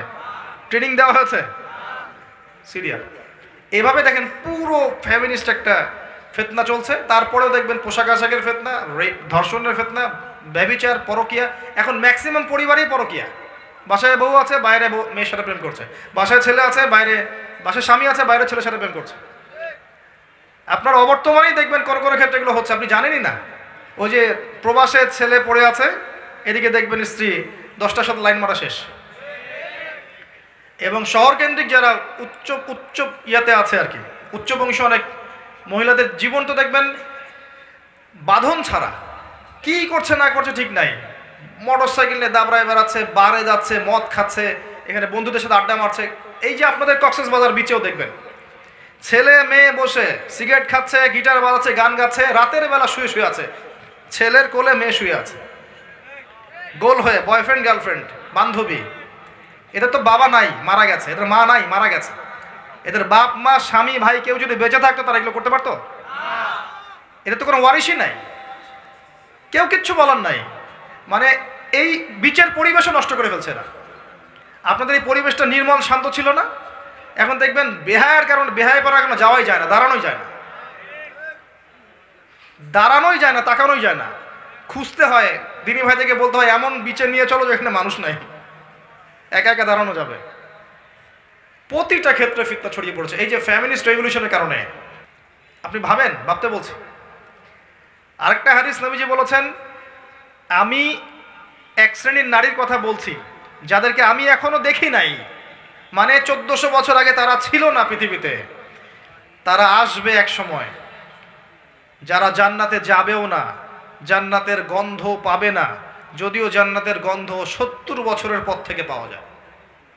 কারা তারা? নিসাউন কাসিয়াতুন আরিয়া, এমন নারী যারা কাপড় পরেও নগ্ন থাকে। কাপড় পরেছে বাট নগ্ন, মানে কাপড় পরার পরেও শরীরের সমস্ত কাঠামো দেখা যায়, বোঝা যায়। জান্নাতে যাবে না, ঘ্রাণও পাবে না। মুইলাতুন মামেলাত, এরা নিজেরাও আকৃষ্ট হয়, অন্যকেও আকৃষ্ট করে। আরেকটা সুসংবাদের হাদিস, এই সব থেকে বের হয়ে যদি মহিলারা আল্লাহ এবং তার রাসূলের আনুগত্য করতে পারে, মাত্র 4টা কাজ করলেই জান্নাত নিশ্চিত। মাত্র 4টা কাজ করলেই মেয়েদের জান্নাত নিশ্চিত ইনশাআল্লাহু আযজা ওয়া জাল। 1 নাম্বার, যদি তারা 5 ওয়াক্ত নামাজ ঠিকঠাক মতো পড়ে। 2 নাম্বার, যদি তারা রমজান মাসের সওম রাখে। 3 নাম্বার, যদি তারা তাদের পর্দা ঠিক করে, সতীত্বের হেফাজত করে। আর 4 নাম্বার, যদি তারা তাদের স্বামীর আনুগত্য করে। আনুগত্য শব্দকে ওরা এখন দাসত্ব মনে করে। আনুগত্য করব, আমি কি দাস? আমি আনুগত্য করব কেন? আনুগত্য কাকে বলে? আপনার স্বামী আপনাকে কোরআন এবং সুন্নাহ মাফিক চালাতে চাচ্ছেন, তার প্রতিটা কথা মানা আপনার জন্য ফরজ। এমন স্বামী যার ঘরে আছে, সেই স্বামী যদি হাজত বা প্রয়োজনের জন্য স্ত্রীকে ডাকে, স্ত্রী চুলার পরে থাকলেও তাকে আসতে হবে, সে বাধ্য। যদি না আসে, স্বামী যদি রাগ করে অভিমান করে ঘুমায় সারা রাত আল্লাহর ফেরেশতা তাকে লানত করবে এই স্ত্রীকে। পড়ে দেখেন, নবীজি বলেছেন আল্লাহ ছাড়া কাউকে সেজদা করা জায়েজ নেই। যদি থাকতো তাহলে আমি মেয়েদেরকে বলতাম তারা যেন স্বামীদেরকে সেজদা করে। নিজে সাজবেন না স্বামীর জন্য, বাইরের মানুষের জন্য সাজবেন। বাইরের মানুষের জন্য আপনি সবকিছু করবেন, স্বামীর খেয়াল করবেন না। স্বামী বাসায় আসলে বিরক্ত হচ্ছেন, বাইরের মানুষের জন্য আপনি সাজুগুজু করছেন। পুরো কাঠামো চেঞ্জ হয়ে গেছে এখন। সমাজের হৃদ্যতা, পরিবারের হৃদ্যতা, ভালোবাসা থাকবে কিভাবে? নিজেকে তো স্বামীর মনের মতো করে গড়তে পারছেন না। সবসময় স্বামীকে প্রেশার দিচ্ছেন, এইটা লাগবে, ওইটা লাগবে, এইটা আনো, ওইটা আনো, এই ঠিক নাই, ওই ঠিক নাই। তোমার ঘরে এসে আমি আর শান্তি পাচ্ছি না, বাপের বাসায় ভালো ছিলাম। কে বলেছে হালাল খেতে? একটা সুদি চাকরি করলেই তো পারো, ওরা তো সবাই করছে, কি সমস্যা? এগুলো করে করে অনেক সময় স্বামীদেরকে হারামে ঠেলছে। আবার অনেক সময় এমন স্বামীও আছে, স্ত্রী দিনের পথে আসতে চায়, কোরআন পড়তে চায়, হাদিস পড়তে চায়, কত কি করতে চায়, স্বামী বলে এগুলো করা যাবে না, ফিতনা। স্বামী বলে এগুলো করার দরকার নাই, বাসায় থাকো চুপচাপ। দুই দিকে সমস্যা। আল্লাহর ওয়াস্তে উভয়ের মধ্যে আন্ডারস্ট্যান্ডিং বাড়ান। আল্লাহর দিনকে কেন্দ্র করে পরিবার গঠন করেন, ধৈর্য ধরেন, সবর করেন, আপসে মিল মোহাম্মত বাড়ানোর চেষ্টা করেন। ইনশাআল্লাহ তাআলা ওই পরিবার থেকে ওমর এবং খালিদ রাদিয়াল্লাহু আনহুমা তাদের মতো সাহাবীর মতো সন্তান জন্ম হবে ইনশাআল্লাহ। সমস্যা বলতে গেলে রাত শেষ হয়ে যাবে আর কি। আমি এক একটা টপিক নিয়ে কথা বলতে পারছি না। এই যে ফিতনার কথাগুলো বলছিলাম, এই মহিলাদের ফিতনা ওই সময় যেমন ছিল এই সময় আছে। 4টা কাজ নবীজি করতে বলেছেন মেয়েদের ভালোর জন্যে। তাদেরকে বলেছেন জান্নাতের যে কোনো দরজা দিয়ে ইচ্ছা তুমি ঢুকতে পারবে যদি 4টা কাজ করো: সালাত, সওম, পর্দা এবং স্বামীর আনুগত্য। স্বামী যদি আপনাকে খারাপ কোনো কাজ করতে বলেন, পর্দার খেলাফ কিছু করতে বলেন, বা এমন কোনো কাজের আদেশ করেন যেটা কোরআন সুন্নাহর বিরোধী, তখন আপনি তার কথা মানবেন না। এটা না মানাই হচ্ছে আপনার জন্য ফরজ। তখন তার কথা আপনি মানবেন না। তো প্রিয় ভাইরা, আমি ইনশাআল্লাহ পারিবারিক বিষয়গুলোকে নিয়ে ডিফারেন্ট কোনো লেকচারে ডিটেলস কথা বলবো। আজকে আমি এত কথা বলতে পারছি না। অনেক কথা আছে মনের মধ্যে জমানো আপনাদেরকে বলার জন্যে, ফ্যামিলিগত বিষয়। কারণ ফ্যামিলিগুলো এখন এক একটা জাহান্নামের টুকরা হয়ে যাচ্ছে এবং এত ফিতনা ছড়িয়ে পড়ছে ফ্যামিলিগুলোর মধ্যে, বাবায়, মায়ে, স্ত্রীতে, স্বামীতে, ভাইয়ে, বোনে, সন্তানে, যে আমরা আর সেই নববী পরিবারগুলো পাচ্ছি না। আর পারিবারিক বন্ধনগুলো যখন ভেঙে যাচ্ছে তখন দেখবেন সমাজে ফিতনাগুলো বাড়ছে। আমরা দোয়া করি আল্লাহ পাক মেয়েদেরকে 4টা কাজ ঠিকঠাক মতো করার তৌফিক দান করুন, আমিন। অনেকেই মেয়ে প্রশ্ন করে যে আপনি তো বলছেন 3 নাম্বার কাজটা হচ্ছে মেয়েদের পর্দার কথা, এই বিষয়টা ডিটেলস বলবেন। ডিটেলস আমার চেয়ে মুফতি সাহেবদের কাছে শুনবেন। আমি 4টা কথা বলবো খালি। 1 নাম্বার, প্রিয় বোন, আপনি আপনার পোশাকটা এমন করবেন না যেই পোশাকটা পরার পরেও শরীরের কাঠামো বোঝা যায়। সেটা বোরখা হলেও চলবে না। এমন বোরখা চলবে না যেই বোরখা পরে আপনার শরীরের কাঠামোটা বোঝা যায়। আমার হাত কতটুকু মোটা কি চিকন এখান থেকে বোঝা যাচ্ছে? যাচ্ছে না? যাচ্ছে না? এরকম পোশাক পরা যাবে না। এটা হাত না হয়ে অন্য যে কোনো অঙ্গ হতে পারত। আমার মনে হয় আর খুলে বলার প্রয়োজন নেই। এমন পোশাক পরা যাবে না যে পোশাক পরার পরেও এভাবে শরীরের কাঠামো বোঝা যায়। 1। 2 হচ্ছে এমন পোশাক হবে না যেটা পরার পরেও অঙ্গ দেখা যায়। আমার এই কাপড়ের ভিতর থেকে কি আমার গায়ের রং বোঝা যায়? আমার হাত দেখা যায়? এমন কাপড় দিয়ে পোশাক বানাতে হবে যেই কাপড় পরলে ভিতরের অঙ্গ দেখা যায় না। যদি দেখা যায় পর্দা হয় নাই, বোরখা পরলেও হয়নি।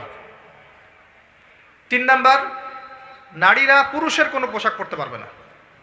আপনি জিন্স পরতে পারেন না, আপনি গেঞ্জি পরতে পারেন না, এগুলো পরে রাস্তায় হাঁটতে পারেন না, আপনি টি শার্ট পরতে পারেন না। ছেলেদের কোনো পোশাক আপনি পরতে পারবেন না, মেয়েদের শালীন পোশাক আপনাকে পরতে হবে। 4 নাম্বার, অমুসলিমদের সাথে সাদৃশ্য আছে, তাদের রিলিজিয়নের সাথে সাদৃশ্য আছে এমন কোনো পোশাক আপনার পরা যাবে না। এই 4টা মূলনীতি ফলো করে আপনি পর্দা করেন, আল্লাহ পাক আপনাকে কবুল করুন। এরপরেও কথায় পর্দা আছে, হাঁটার মধ্যে পর্দা আছে, চাহনিতে পর্দা আছে, এক্সপ্রেশনে পর্দা আছে, সব কিছুর মধ্যেই মেয়ের পর্দা আছে।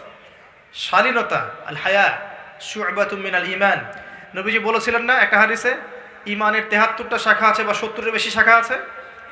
তার প্রথমটা আফদালুহা লা ইলাহা ইল্লাল্লাহ ওয়া আদনাহা ইমাতাতুল আযান আনিত তারিক। উপর স্তর হচ্ছে লা ইলাহা ইল্লাল্লাহ, নিচেরটা হচ্ছে রাস্তা থেকে কষ্টদায়ক বস্তু সরানো। তারপরে এক্সট্রা একটা কথা বলেছেন, আল হায়া ও শুআবাতুম মিনাল ঈমান। হায়া ঈমানের একটা বিশেষ অঙ্গ। যখন আপনার কাছে হায়া থাকবে না, লজ্জা থাকবে না, আপনি যে কোনো পাপ করতে পারবেন।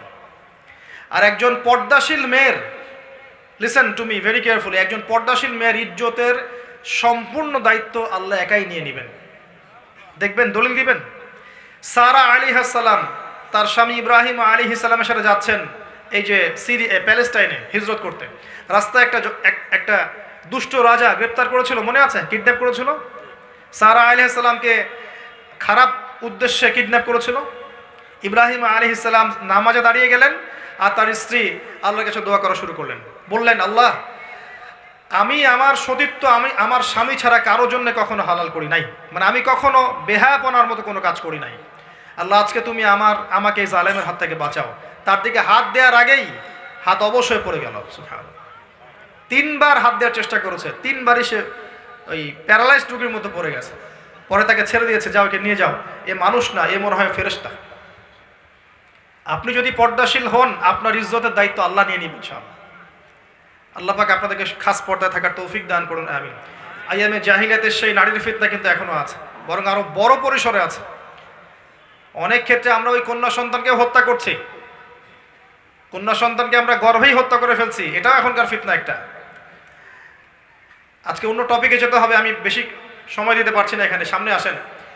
লাস্ট যেটা ছিল গোত্রীয় হানাহানি, 5 নাম্বারটা, এটা আপনি বিশ্বের দিকে তাকালে দেখতে পাচ্ছেন না? ওই গোত্রীয় হানাহানি এখন নাই। ধার্মিকদের মধ্যে হানাহানি আছে না? এই দল ওই দল, এই সংগঠন ওই সংগঠন, এই আলেম ওই আলেম, আছে না? এবং এগুলোকে আমরা বড় জিহাদ মনে করছি এখন। এগুলোকে আমরা অনেক বড় কাজ মনে করছি, যে আমি হক সবাই বাতিল, আমি জান্নাতের ডিলার, তোমার লিজ লাগলে নিয়ে যাওয়া আসবে, ভাবখানে এরকম আর কি। আবার কোন কোন ক্ষেত্রে দেখবেন পলিটিক্যালি আমরা মারামারি করছি না, এক ভাই এক দল করে, আরেক ভাই এক দল করে, দুজন শত্রু, অর্থাৎ মায়ের পেটের ভাই। আমরা কিন্তু সবাই এক উম্মাহ, সবাই মুসলিম, কিন্তু বিভক্ত। দেখেন, আবার দেখেন সমাজে সমাজে মারামারি হচ্ছে না, বিশ্বে বিশ্বে মারামারি হচ্ছে না, রাষ্ট্রে রাষ্ট্রে। কোরআন সুন্নাহকে কাজে লাগিয়ে যারা জিওপলিটিক্সকে ব্যাখ্যা করতে পারেন না, এমন কাউকে জিজ্ঞেস করতে যায় না যে ইউক্রেন রাশিয়ার ব্যাপারটা কি, তখন শুধু এতটুকু বলতে পারবো যে ইউক্রেনের উপরে আল্লাহর গজব পড়েছে, শেষ। ভিতর বাইরে কিছু বুঝবে না। ওয়ার্ল্ডের সামনে আরও ম্যাসাকার অপেক্ষা করছে। হিস্ট্রি ঘাটেন, first world war, second world war, Vietnam যুদ্ধ, ইরাক ইরান যুদ্ধ, সিরিয়ার যুদ্ধ, আপনার মুসলিম কান্ট্রিগুলোর মধ্যে ডমিনেন্স, প্রতিটা জায়গায় দেখেন এই গোত্রীয় হানাহানির ওই বিষয়টা দেখতে পাচ্ছেন ওয়ার্ল্ড ওয়াইড। এখনো আছে না? এখন পর্যন্ত সেই জাহিলিয়াত আছে। এখন এই 5টা মৌলিক সমস্যায় জর্জরিত একটা সমাজকে পরিবর্তন করার জন্য আল্লাহ পাক একজন নবীকে পাঠালেন। তার নাম কি?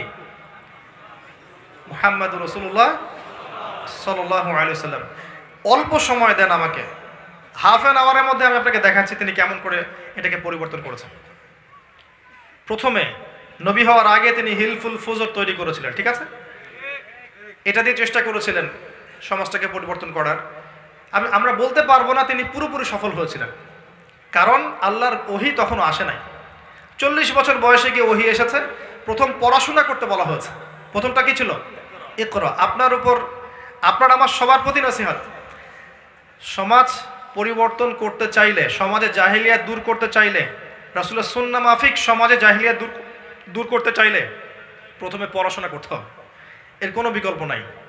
যুবকদের সবচেয়ে বড় চ্যালেঞ্জ এখন পড়াশোনা করা। আমাদের জেনারেশনের সবচেয়ে বড় চ্যালেঞ্জ পড়াশোনা করা, প্রচুর পড়াশোনা করতে হবে। কোরআন, সুন্নাহ, হাদিস, ইসলামের ইতিহাস, ফিকহ, ইসলামিক অর্থনীতি, জিওপলিটিক্স, সিরাত, রাসূলের জীবনী, সাহাবীদের জীবনী, আকীদা, এই সমস্ত সাবজেক্টগুলোকে আপনাকে পড়াশোনা করতে হবে। এর পাশাপাশি আপনি পড়ছেন হয়তো সায়েন্সে বা আর্টসে বা কমার্সে, মেডিকেল সেকশনে, ইঞ্জিনিয়ারিং সেকশনে, এগুলো আপনি অবশ্যই কন্টিনিউ করবেন, ছাড়বেন না। যে যে সেক্টরে আছেন সেখান থেকেই আপনার জ্ঞানকে ইসলামের দিকে কাজে লাগাবেন, পারা যাবে ইনশাআল্লাহ। এটা প্রথম কাজ।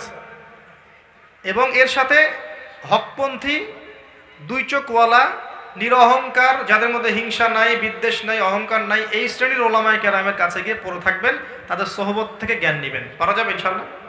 যাদেরকে দেখে আপনি শিখতে পারবেন। যদি আমার ভিতর ঈর্ষা থাকে, আমাকে দেখে আপনি কি শিখবেন? শেখার কিছু নাই। তাই আমার সোহবতের আপনার প্রয়োজন নাই। যদি কারোর মধ্যে অহংকার থাকে, আপনি তার কাছে কি শিখবেন? কেউ যদি দিনকে দুনিয়ার বিনিময়ে বিক্রি করে খায়, তার কাছে গিয়ে আপনি কি শিখবেন? শেখার দরকার নাই। এমন মানুষ খুঁজে বের করেন, এমন আলেম খুঁজে বের করেন যার ভিতরে রিয়া নাই, অহংকার নাই, বিদ্বেষ নাই, হক কথা বলার সাহস আছে, সত্যকে মিথ্যার সাথে মিশ্রিত করে না, সুরসুরি মার্কা দাওয়াত দেয় না, টোটাল ইসলামের দাওয়াত দেয়, চ্যালেঞ্জ গ্রহণ করতে পারে, আল্লাহর দ্বীনের জন্য সাফার করতে পারে, সবর করতে পারে, উম্মা দরদি, উম্মাকে নিয়ে চিন্তা করে এবং আইওয়াজ শোডাউন করতে যায় না, আল্লাহর জন্যে আল্লাহর পথে কাজ করে, এমন ওলামায়ে কেরামকে খুঁজে খুঁজে বের করে তাদের সাথে থাকে। আমার কাছে কি পাবেন? কিছু পাবেন না। এ ধরনের মানুষদের কাছে যান, ভালো পাবেন। পড়াশোনা সিলেবাস বলে দিলাম, সোহবতে থাকেন, আত্মশুদ্ধি অর্জন হবে ইনশাআল্লাহ।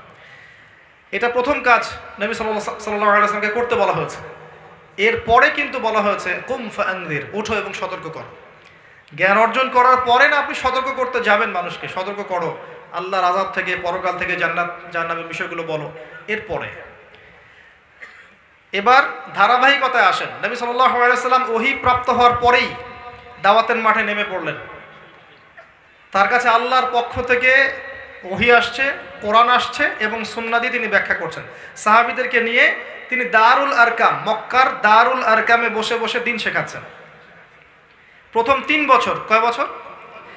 প্রথম 3 বছর তিনি গোপনে গোপনে দাওয়াতি কাজ করতে থাকলেন এবং কাছের মানুষদেরকে দাওয়াত দিতে থাকলেন। কাছের মানুষ খাদিজা রাদিয়াল্লাহু আনহা, আবু বকর সিদ্দিক, উসমান রাদিয়াল্লাহু আনহু, সাআদ ইবনে আবি ওয়াক্কাস, বেলাল আল হাবাশি, আব্দুল্লাহ ইবনে মাসউদ, তারপরে খাব্বাব, আম্মার, ইয়াসির, সুমাইয়া, এই যে কাছের কিছু কিছু মানুষ, জাফর ইবনে আবি তালেব, আলী ইবনে আবি তালেব, এই মানুষগুলো আস্তে আস্তে ইসলাম কবুল করতে থাকলো।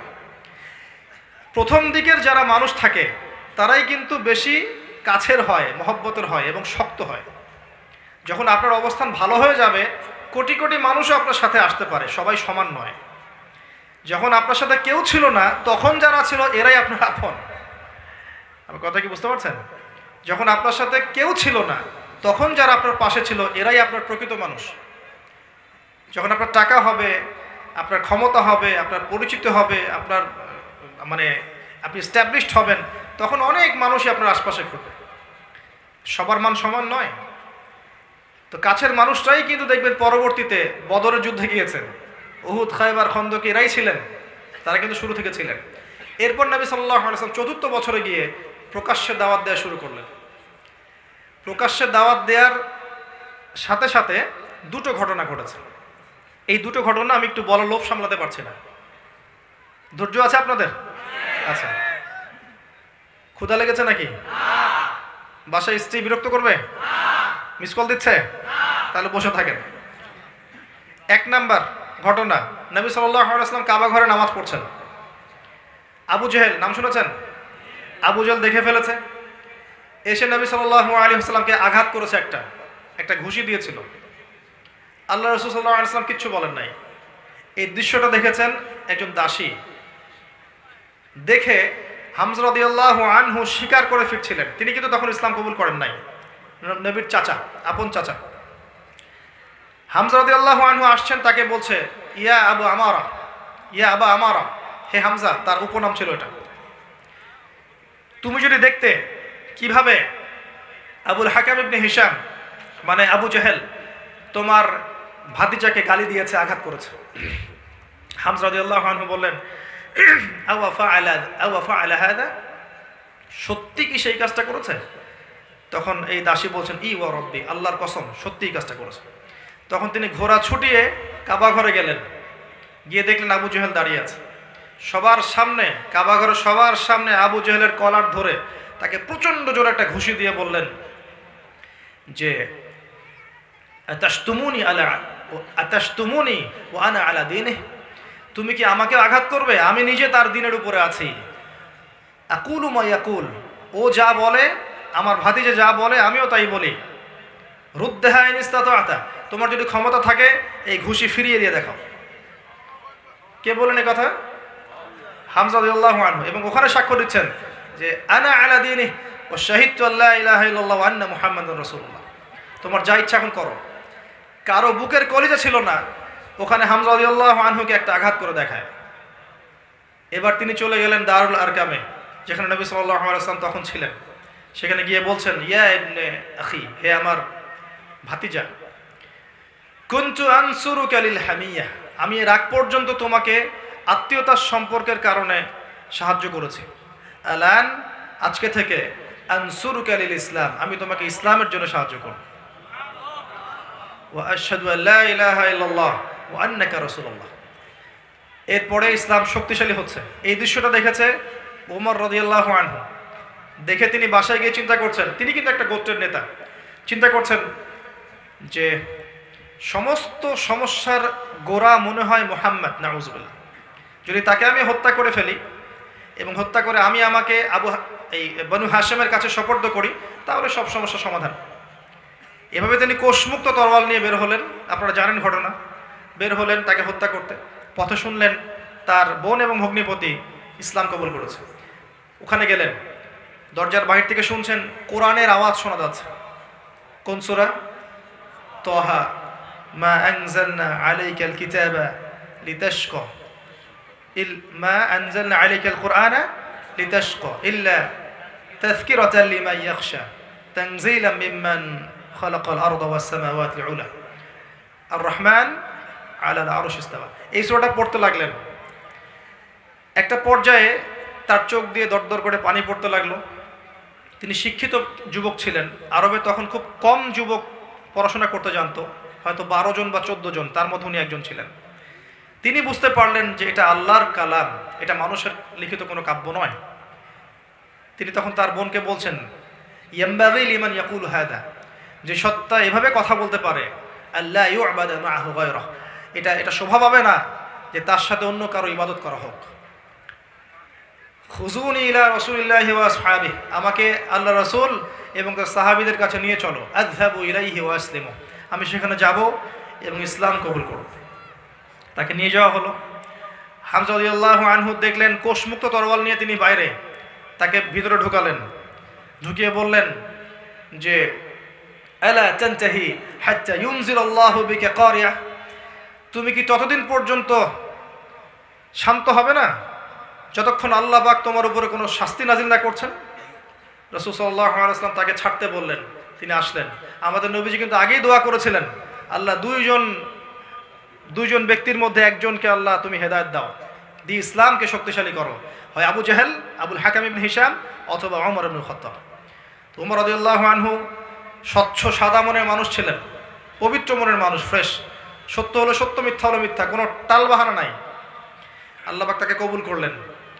তিনি নবী সাল্লাল্লাহু আলাইহি ওয়াসাল্লামের সামনে দাঁড়িয়ে বললেন, ইয়া রাসূলুল্লাহ, হে আল্লাহর রাসূল সাল্লাল্লাহু আলাইহি ওয়াসাল্লাম, জিতুকা উমিনু বিল্লাহি ওয়া রাসূলিহি, আমি আল্লাহ এবং তার রাসূলের প্রতি ঈমানদার হয়ে এখানে এসেছি।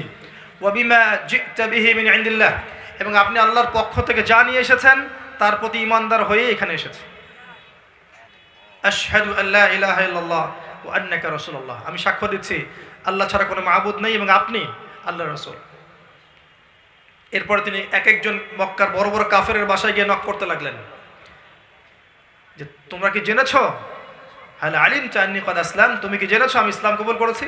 আবু জাহেলের বাসায় একবার, উতবার বাসায় একবার, সাইবাদের বাসায় একবার, ওয়ালিদ বিন মুগিরের বাসায় একবার, সবার বাসায় একবার করে গিয়ে বলছেন, শুনেছো আমি ইসলাম কবুল করেছি? সবার মুখে তখন ভয়ে, ওমর ইসলাম কবুল করলে তো সমস্যা। কাবাঘরের সবার সামনে দাঁড়িয়ে ডাকছেন, ইয়া আইয়ুহান নাস ই'লামু আন্নী ক্বাদ আসলামতু, হে মানব জাতি জেনে রাখো আমি ইসলাম কবুল করেছি। ওয়া ক্বাদ শাহিদতু আল্লা ইলাহা ইল্লাল্লাহ ওয়া আন্না মুহাম্মাদান আবদুহু ওয়া রাসূলুহু। এরপরে তাকে মারা শুরু হলো। 10 জন মিলে তার সাথে পারছে না। একটা পর্যায়ে আদি গোত্রের একজন এসে এই লড়াই থামালো। থামিয়ে ওমর রাদিয়াল্লাহু আনহুকে বলছেন, আফালা কুনতা কাতামত, হে ওমর তুমি কি চুপ করে থাকতে পারতে না? ইসলাম কবুল করেছো তো কি হয়েছে, চুপচাপ থাকতে, নিজের দিন নিয়ে পালন করতে। এইভাবে সবার সামনে পাবলিকলি বলে মার খাওয়ার কি দরকার ছিল? তখন ওমর রাদিয়াল্লাহু আনহু বলছেন, ওয়াল্লাহি, আল্লাহর কসম করে বলছি, লাউফাররিকান্নাল হাক্কা মিনাল বাতিল, আমি অবশ্যই সত্য এবং মিথ্যাকে আলাদা করে দিব। কামা ফাররাকাল্লাহু বাইনাল লাইলি ওয়ান নাহার, যেমন করে আল্লাহ রাব্বুল আলামিন রাত এবং দিনকে আলাদা করে দেন। এরপর থেকে তার নাম হয়েছে ওমর আল ফারুক, পার্থক্যকারী।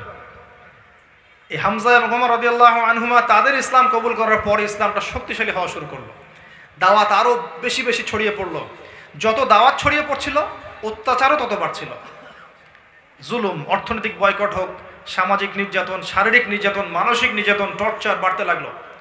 বাড়তে বাড়তে এমন একটা পর্যায়ে চলে গেল যে দুর্বল সাহাবীদেরকে তারা অত্যাচার করা শুরু করলো। সুমাইয়া, তার হাজব্যান্ড, তারপরে তার সন্তান বেলাল আল হাবাশি, তাদের সবার কথা আপনারা জানেন। এমনকি উসমান রাদিয়াল্লাহু আনহুকেও নির্যাতন করা হয়েছে, আবু বকর সিদ্দিক রাদিয়াল্লাহু আনহুকেও নির্যাতন করা হয়েছে, কেউ বাদ যায়নি। এক পর্যায়ে নবী সাল্লাল্লাহু আলাইহি ওয়াসাল্লামের কাছে এসে সবাই শিকায়াত করতে লাগলো, ইয়া রাসূলুল্লাহ, আপনি দোয়া করেন যেন আল্লাহ পাক এই জালেমদেরকে ধ্বংস করে দেন। নবীজি তখনও বলছেন, শোনো, নিঃসন্দেহে এই দিন মাশরিক মাগরিব পর্যন্ত পৌঁছে যাবে, ওয়ালাকিন্নাকুম তাস্তাজিলুন, কিন্তু তোমরা খুব তাড়াহুড়া করছো। এত নির্যাতন সহ্য করার পরেও নবীজি বলছেন তোমরা তাড়াহুড়া করছো। আর আমরা দিনের জন্য কি করেছি? খালি ফেসবুকে আর ইউটিউবে বসে বসে কিবোর্ড মুজাহিদ হতে পারলেই সব হয়? মাঠে এসে কাজ করে তারপর দেখাও কত বড় কলিজ আছে তোমার। সমকালীন বিশ্ব নিয়ে কথা বলো, সুদ নিয়ে কথা বলো, রিবা নিয়ে কথা বলো, জিনা নিয়ে কথা বলো, জায়নিস্ট মুভমেন্ট নিয়ে কথা বলো, ইসরায়েলের এগেনস্টে কথা বলে দেখাও, পশ্চিমাদের এগেনস্টে কথা বলে দেখাও, তাগুত নিয়ে কথা বলে দেখাও, আল্লাহর জমিন, আল্লাহর দিন প্রতিষ্ঠা নিয়ে কথা বলে দেখাও, এবং বলার পরে যে ফলাফল আসবে সেই ফলাফলটা ভোগ করে স্বীকার করে জমিনে থেকে দেখাও। তারপরে দেখা যাবে কত বড় বক্তা হয়েছে, আর কত বড় দায়ী হয়েছে, কত বড় আলেম হয়েছে। এরপরে নবী সাল্লাল্লাহু আলাইহি ওয়াসাল্লাম বললেন দুর্বল সাহাবীদেরকে হিজরত করে চলে যেতে। কোথায়? হাবাশায়, আবিসিনিয়ায়। আবিসিনিয়া এখন কোথায় কে বলতে পারবেন? জি, শুকরিয়া, ইথিওপিয়া। মাশাআল্লাহ, ইথিওপিয়ার পাশে ইরিত্রিয়ার একটা জায়গা আছে, দেখেছেন? ইরিত্রিয়ায় ছিল এই হাবাশা।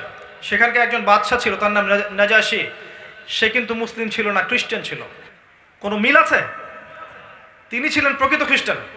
তিনি পরে ইসলামও কবুল করেছিলেন এবং নবী সাল্লাল্লাহু আলাইহি ওয়াসাল্লাম তার মৃত্যুর পর তার গায়েবানা জানাজার নামাজও পড়েছেন। ইনশাআল্লাহ তিনি জান্নাতে আছেন, আল্লাহ পাক তাকে জান্নাতবাসী করুন। তার রাজ্যে মুসলিমরা নিরাপদে ছিল। এখানে হিজরত করা হলো, অত্যাচার বাড়তে থাকলো। এদিকে মক্কায় 3 বছর মুসলিমদেরকে বয়কট করা হলো। কেউ কথা বলবে না, ব্যবসা বাণিজ্য করবে না, বিয়ে শাদী করবে না, মুসলিমদেরকে টোটালি সামাজিকভাবে বয়কট। শিয়ারে আবু তালেব নামে একটা জায়গা ছিল, সেখানে মুসলিমদেরকে গাছের ছাল পাতা খেয়ে 3 বছর থাকতে হয়েছে। 3 বছর, 3 দিন নয়, 3টা বছর। এরপর নবী সাল্লাল্লাহু আলাইহি ওয়াসাল্লামের জীবনে আরও সংকটকালীন সময় আসলো। সেটা হচ্ছে একই বছরে অল্প দিনের ব্যবধানে, 3 দিন বা 7 দিন ব্যবধানে 2 জন বড় বড় মানুষ ইন্তেকাল করলেন। একজন চাচা আবু তালেব, আর একজন তার প্রিয় স্ত্রী খাদিজা রাদিয়াল্লাহু আনহা। এই 2 জন মানুষ মক্কায় তাকে আগলে রেখেছিলেন, নিজেদের মেধা দিয়ে, অর্থ দিয়ে, প্রতিপত্তি দিয়ে, পলিটিক্যাল ক্ষমতা দিয়ে তাদেরকে সমাজের মধ্যে প্রতিষ্ঠিত করে রেখেছিলেন। এই 2 জন মানুষ ইন্তেকাল করলেন। নবী সাল্লাল্লাহু আলাইহি ওয়াসাল্লামের মনটা ভেঙে পড়লো, স্বাভাবিক। চাচা আবু তালেব এমন কিছু নাই যে করেন নাই ইসলামের জন্য, শুধু কালিমাটা পড়তে পারেন নাই। আবু তালেব ইসলামের জন্য যা করেছে আমি তার কিঞ্চিত করতে পারি নাই, জানেন? চাচা আবু তালেব শুধু কালিমাটা পড়তে পারেন, তার কথা মনে পড়লে কষ্ট লাগে আমারও। কালিমাটা পড়তে পারেন নাই, কিন্তু ইসলামের জন্য এমন কিছু নাই যে করেন নাই। যখন সমাজের সব মানুষ রাসূলের বিরুদ্ধে, তখন তিনি তার ভাতিজাকে আগলে রেখেছিলেন। বলতেন যে তারা তোমার দিকে আসতে পারবে না দলে দলে যতক্ষণ আমি আবু তালেব দাফন হচ্ছি না মাটির তলে। আর রাহিকুল মাকতুম কবিতাটা বইটা পড়ে দেখেন, ওরা তোমার দিকে আসতে পারবে না দলে দলে যতদিন আমি আছি আবু তালেব দাফন হচ্ছি না মাটির তলে। এভাবে কবিতা লিখেছেন। চাচাও ইন্তেকাল করলেন। ওই সময় আল্লাহ পাক নবী সাল্লাল্লাহু আলাইহি ওয়াসাল্লামের মনকে শান্ত করার জন্য, তার নিদর্শন দেখানোর জন্য আল্লাহ পাক মেরাজে নিয়ে গেলেন, সুবহানাল্লাহ। এবং এই সমস্ত বিষয় দেখে এসে নবী সাল্লাল্লাহু আলাইহি ওয়াসাল্লামের কলিজা ঠান্ডা হয়ে গেল। এর আগেও একটা ঘটনা ছিল, নবীজিকে তায়েফে যেতে হয়েছে। মক্কার মানুষ ইসলাম কবুল করছে না, তিনি তায়েফে গিয়েছেন। ওখানে 3 জন বড় বড় লিডার ছিলেন। একজনের নাম হচ্ছে আব্দে ইয়ালাইল, আব্দে মাসউদ, হাবিব বিন আমর। অনেকদিন আগে পড়েছি ভাই, মুখস্থ বলছি, এই জন্য হয়তো একটু সময় লাগছে, সবর করেন। আব্দে ইয়ালাইল, আব্দে মাসউদ, হাবিব বিন আমর, এই তিনজন বড় বড় নেতা ছিল তায়েফে। তারা এত প্রতিপত্তি সম্পন্ন ছিল যে তারা যদি ইসলাম কবুল করত তাহলে মক্কার বিপরীতে তায়েফ একটা শক্তি হতো। বুঝতে পারছেন? Political affairs. তারা ইসলাম কবুল করলো না, বরং পাথর নিক্ষেপ করে নবী সাল্লাল্লাহু আলাইহি ওয়াসাল্লামের মাথা রক্তাক্ত করলো, রক্ত দিয়ে তার জুতা পর্যন্ত আটকে গিয়েছিল সাল্লাল্লাহু আলাইহি ওয়াসাল্লাম। ফেরার পথে একটা আঙ্গুর বাগানে তিনি বসেছেন, সেখানে বসে আঙ্গুর খাচ্ছেন। ওইখানে জিবরাইল আলাইহিস সালাম আসলেন, সাথে মালাকুল জিবাল, মানে ফেরেশতাদের ফেরেশতা। আপনাদের এখানে পাহাড়ি এলাকা না? জিন আছে আপনাদের এখানে অনেক, হ্যাঁ, এবং এই পাহাড় পর্বত নিয়ন্ত্রণকারী ফেরেশতাও আছে। এই এলাকাগুলোতে যদি শিরক হয় তাহলে জিনদের উৎপাত বেড়ে যাবে। জি, এই এলাকাগুলোতে যদি তাওহীদ থাকে প্রচুর বৃষ্টিপাত হবে, প্রচুর বারাকা হবে, প্রচুর ফসল ফলবে এবং মানুষের জীবনযাত্রার মান উন্নত হবে তাওহীদের ফলে। যদি শিরক বাড়তে থাকে, যেটা বাড়ছে আপনাদের এই এলাকাগুলোতে, আমরা জানি বাড়ছে, এটাকে বাড়তে দিয়েন না। ইসলামের প্রচার করেন, অমুসলিমদের মাঝে ইসলামের প্রচার করেন, ইসলামের সৌন্দর্য তুলে ধরেন, ধরে অমুসলিমদেরকে ইসলামের দিকে নিয়ে আসেন, নাহলে অনেক দেরি হয়ে যাবে, পরে বিপদ আসলে সামলাতে পারবেন না। আল্লাহ পাক ইসলামের প্রচার করার তৌফিক দান করুন। আল্লাহর জন্য মুখলেস ভাবে দ্বীনের প্রচার করেন। একটা মানুষ যদি আপনার কথা শুনে অমুসলিম থেকে ইসলাম কবুল করে, শত শত লাল উট আল্লাহর রাস্তায় কুরবানি করার চেয়ে বেশি নেকির কাজ হবে। তারপরে এই মালাকুল জিবাল এবং জিবরাইল আলাইহিস সালাম, জিবরাইল আলাইহিস সালাম প্রস্তাব দিচ্ছেন, আপনার সাথে তায়েফবাসী যা করেছে আমরা দেখেছি, যদি আপনি চান দুই পাহাড়ের মাঝখানে তায়েফকে ফেলে পিষে দিব। রাহমাতুল লিল আলামিন তিনি বলছেন, বাল আরজু, বরং আমি আশা করি, আইয়ুখরিজাল্লাহু মিন আসলামিহিম কওমান, আল্লাহ পাক এদের ঔরস থেকে এমন কওম বের করে নিয়ে আসুক, আল্লাযীনা ইয়াবুদুনাল্লাহ, যারা আল্লাহর ইবাদত করবে, ওয়ালা ইউশরিকুনা বিহি শাইআ, যারা আল্লাহর সাথে কাউকে শরীক করবে না। চিন্তা করতে পারেন, এত মার খাওয়ার পরেও তাকে অপশন দেওয়া হচ্ছে, আপনি বলেন যদি চান পিষে ফেলবো। ফেরেশতা এসে বলছেন, তিনি বলছেন, আমি বরং আশা করছি আল্লাহ পাক এদের ঔরস থেকে এমন সম্প্রদায়কে বের করে নিয়ে আসুন যারা আল্লাহর ইবাদত করবে, তার সাথে কাউকে শরীক করবে না। সাহাবী আবু হুরায়রা রাদিয়াল্লাহু আনহু নাম শুনেছেন? কতগুলো হাদিস বর্ণনা করেছেন তিনি? কত হাজার বলেন? আরো বেশি। এই সাহাবী এই তায়েফ গোত্রের পরবর্তী জেনারেশনের একজন, জানেন? ওই দিন যদি নবী সাল্লাল্লাহু আলাইহি ওয়াসাল্লাম বদদুয়া করতেন, আমরা আজকে আবু হুরায়রাকে পেতাম না রাদিয়াল্লাহু আনহু। যাই হোক, এরপরে ইসলামের টার্নিং পয়েন্ট, এই যে দিন প্রতিষ্ঠার দিকে যাচ্ছে এবার, এই 13 বছর প্রায় শেষের দিকে, 10ম বছরে গিয়ে ওই যে ইয়াসরিব, ইয়াসরিব মানে কি? মদিনা, ওখান থেকে 6 জন যুবক আসলেন। কয়জন? তারা আগে থেকে জানতেন যে শেষ জামানে একজন নবী আসবে। কিভাবে জানতেন? ওই ইয়াসরিবে ইহুদিরা ছিল। কারা ছিল? ইহুদিরা ছিল। আচ্ছা, ইহুদিরা ওখানে কি করছিল? এটা একটা ভালো প্রশ্ন, কিন্তু ওর অপেক্ষায় ছিল যে শেষ নবী কখন আসবে। যখন সে এসেছে তারা তাকে স্বীকার করে নাই, পরে বলেছে আমাদের মধ্য থেকে হবে, ওদের মধ্য থেকে নয়। যাই হোক, এই ইহুদিরা প্রচার করেছিল যে শেষ জামানে একজন নবী আসবেন, যিনি এই জাজিরাতুল আরবে আল্লাহর দ্বীনকে প্রতিষ্ঠা করবেন। ওই 6 জন যুবক এই কথা শুনেছিল। তারা যখন হজের মৌসুমে মক্কায় এসেছে, মক্কায় কিন্তু তখন হজও চলতো, বিকৃত হজ, এই হজ না, বিকৃত হজ। তারা দাবি করতো আমরা ইব্রাহিম আলাইহিস সালামের সেই সুন্নাহ ফলো করছি, নাউযুবিল্লাহ, ওটা সেই সুন্নাহ ছিল না। এই 6 জন রাতের অন্ধকারে নবী সাল্লাল্লাহু আলাইহি ওয়াসাল্লাম তাদেরকে দাওয়াত দিলেন যে আমি শেষ নবী, আমার কাছে কোরআন এসেছে। তিনি কোরআন তেলাওয়াত করে শোনালেন। এই 6 জন বলছে, যাদের নেতার নাম আসআদ বিন জুরারাহ রাদিয়াল্লাহু আনহু, তিনি বলছেন যে আমরা ইহুদিদের কাছে শুনেছি আপনি শেষ জামানে একজন নবী আসবেন, আপনি কি সেই নবী? তিনি বলছেন হ্যাঁ, আমি সেই নবী। তিনি কোরআন তেলাওয়াত করে শোনালেন, তাদের মনের মধ্যে আল্লাহ পাক ঈমান নাজিল করলেন, তারা ইসলাম কবুল করলো, বলেন সুবহানাল্লাহ। তারা ফিরে গেল, মদিনায় ফিরে গিয়ে আরও দাওয়াতি কাজ করতে লাগলো। করতে করতে ঠিক তার পরের বছর আরও 6 জন, মোট 12 জনকে নিয়ে নবী সাল্লাল্লাহু আলাইহি ওয়াসাল্লামের কাছে এসে হাতে হাত রেখে ইসলামের বায়াত করে চলে গেল। যাওয়ার সময় তারা বলল, ইয়া রাসূলুল্লাহ, একজন সাহাবীকে আমাদের সাথে দিন, যিনি আমাদের সাথে মদিনায় গিয়ে দ্বীনের প্রচার করবে। নবীজি একজন সাহাবীকে সিলেক্ট করলেন, তার নাম মুসআব বিন উমাইর রাদিয়াল্লাহু আনহু। তাকে পাঠিয়ে দেওয়া হলো তাদের সাথে। মুসআব বিন উমাইর ধনির দুলাল ছিলেন, এত দামি পারফিউম ইউজ করতেন, সুগন্ধি, যেটা আরবের কারো কাছে ছিল না। ইসলাম কবুল করার পরে এক কাপড়ে দিনরাত পার করেছেন। তিনি যখন উহুদের মাঠে শহীদ হন, তাকে দাফন করার জন্য কাপড় পাওয়া যায় নাই, ইখজির নামক ঘাস দিয়ে তাকে দাফন করা হয়েছে। মুসআব বিন উমাইর রাদিয়াল্লাহু আনহু, তাকে পাঠানো হলো। তিনি গেলেন এবং 1 বছরের দাওয়াতি কাজের মাধ্যমে 75টা পরিবারকে তিনি ইসলাম কবুল করালেন। সুবহানাল্লাহ। এবং এই পরিবারের সদস্যরা সবাই পরের বছর আসলো মক্কায়, এসে নবীর হাতে হাত রেখে বায়াত করলো। এবং 2 জন নারীও ছিল এখানে, 2 জন নারীও ছিল সাহাবী। এই 75 জন ইসলাম কবুল করলো, 75টা ফ্যামিলি। এবং নবী সাল্লাল্লাহু আলাইহি ওয়াসাল্লাম তাদেরকে কিছু শর্ত দিলেন। আল্লাহর সাথে শিরিক করবে না, ঠিক আছে। তোমরা জেনা করবে না, ঠিক আছে। সন্তানকে হত্যা করবে না, করব না। তোমরা সৎ কাজের আদেশ করবে, অসৎ কাজে নিষেধ করবে, ঠিক আছে।